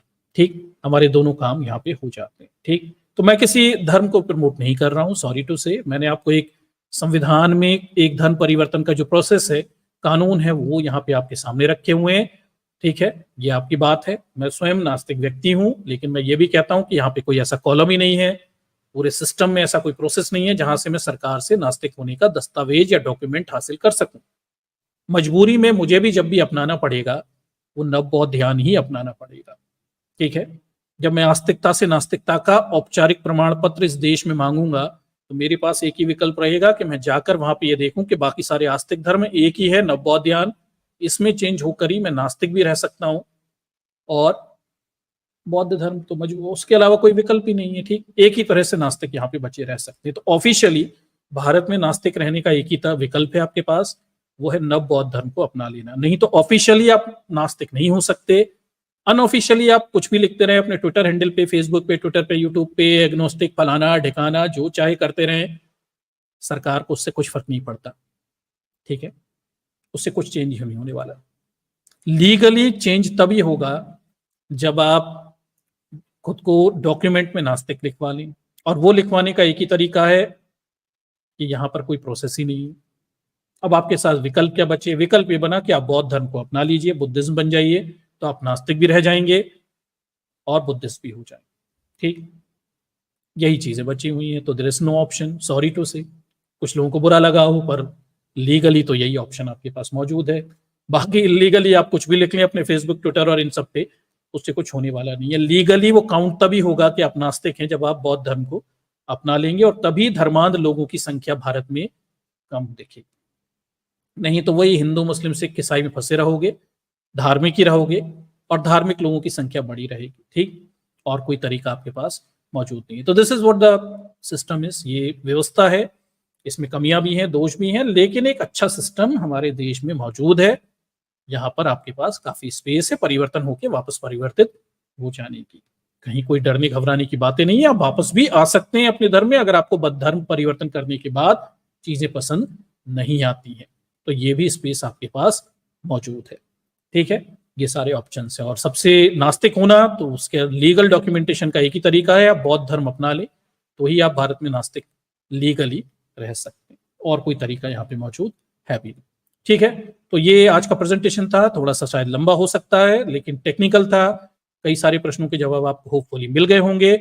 इस मुद्दे पे अभी कुछ और चीजें भी बची हुई, ठीक, उन पर हम बात करेंगे और कोशिश करूंगा कि ये जो पूरा धर्मांतरण का पूरा मुद्दा है, इसको लेके ऐसा कोई पहलू ना रह जाए, ऐसा कोई एस्पेक्ट ना रह जाए जो हमारे बहुजनों के साथ, विशेषकर जो लोग बाबा साहब के नव बौद्ध ध्यान में जाते हैं, अम्बेडकराइट हैं, उन्हें क्लियर ना हो। दर्शकों, ये हमारा मुद्दा है, हम बहुजनों का मुद्दा है, ठीक, और हमें ये चीजें क्लियर होनी चाहिए ताकि मैंने आपको जो बताया ये आप अपने लोगों तक पहुंचाओ, ताकि किसी के मन में डर भय ना रहे, और वो अगर बुद्धिस्ट बनना भी चाहता है, बाबा साहब के नव बौद्ध ध्यान में जाना भी चाहता है, तो उसके साथ एकदम साफ क्लियर कंडीशंस हो, और उसे पता हो कि कोई डर वाली बात नहीं है, आप जाकर वापस भी आ सकते हो। अगर आपको लग रहा है कि आरक्षण के नुकसान होंगे, ट्राई टेस्ट कर लीजिए, कोई नुकसान नहीं होने वाले, उसके बाद वापस आने के भी विकल्प मौजूद हैं, कहीं कोई परेशानी नहीं है। और अगर आप नास्तिक हैं तो ऑफिशियली नास्तिक होने का कोई डॉक्यूमेंट भारत सरकार नहीं देती, भारत सरकार एक ही डॉक्यूमेंट देती है, नव बौद्ध ध्यान,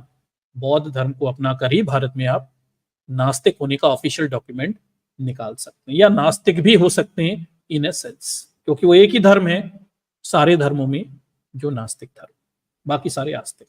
ठीक है, तो ये प्रेजेंटेशन है और इसके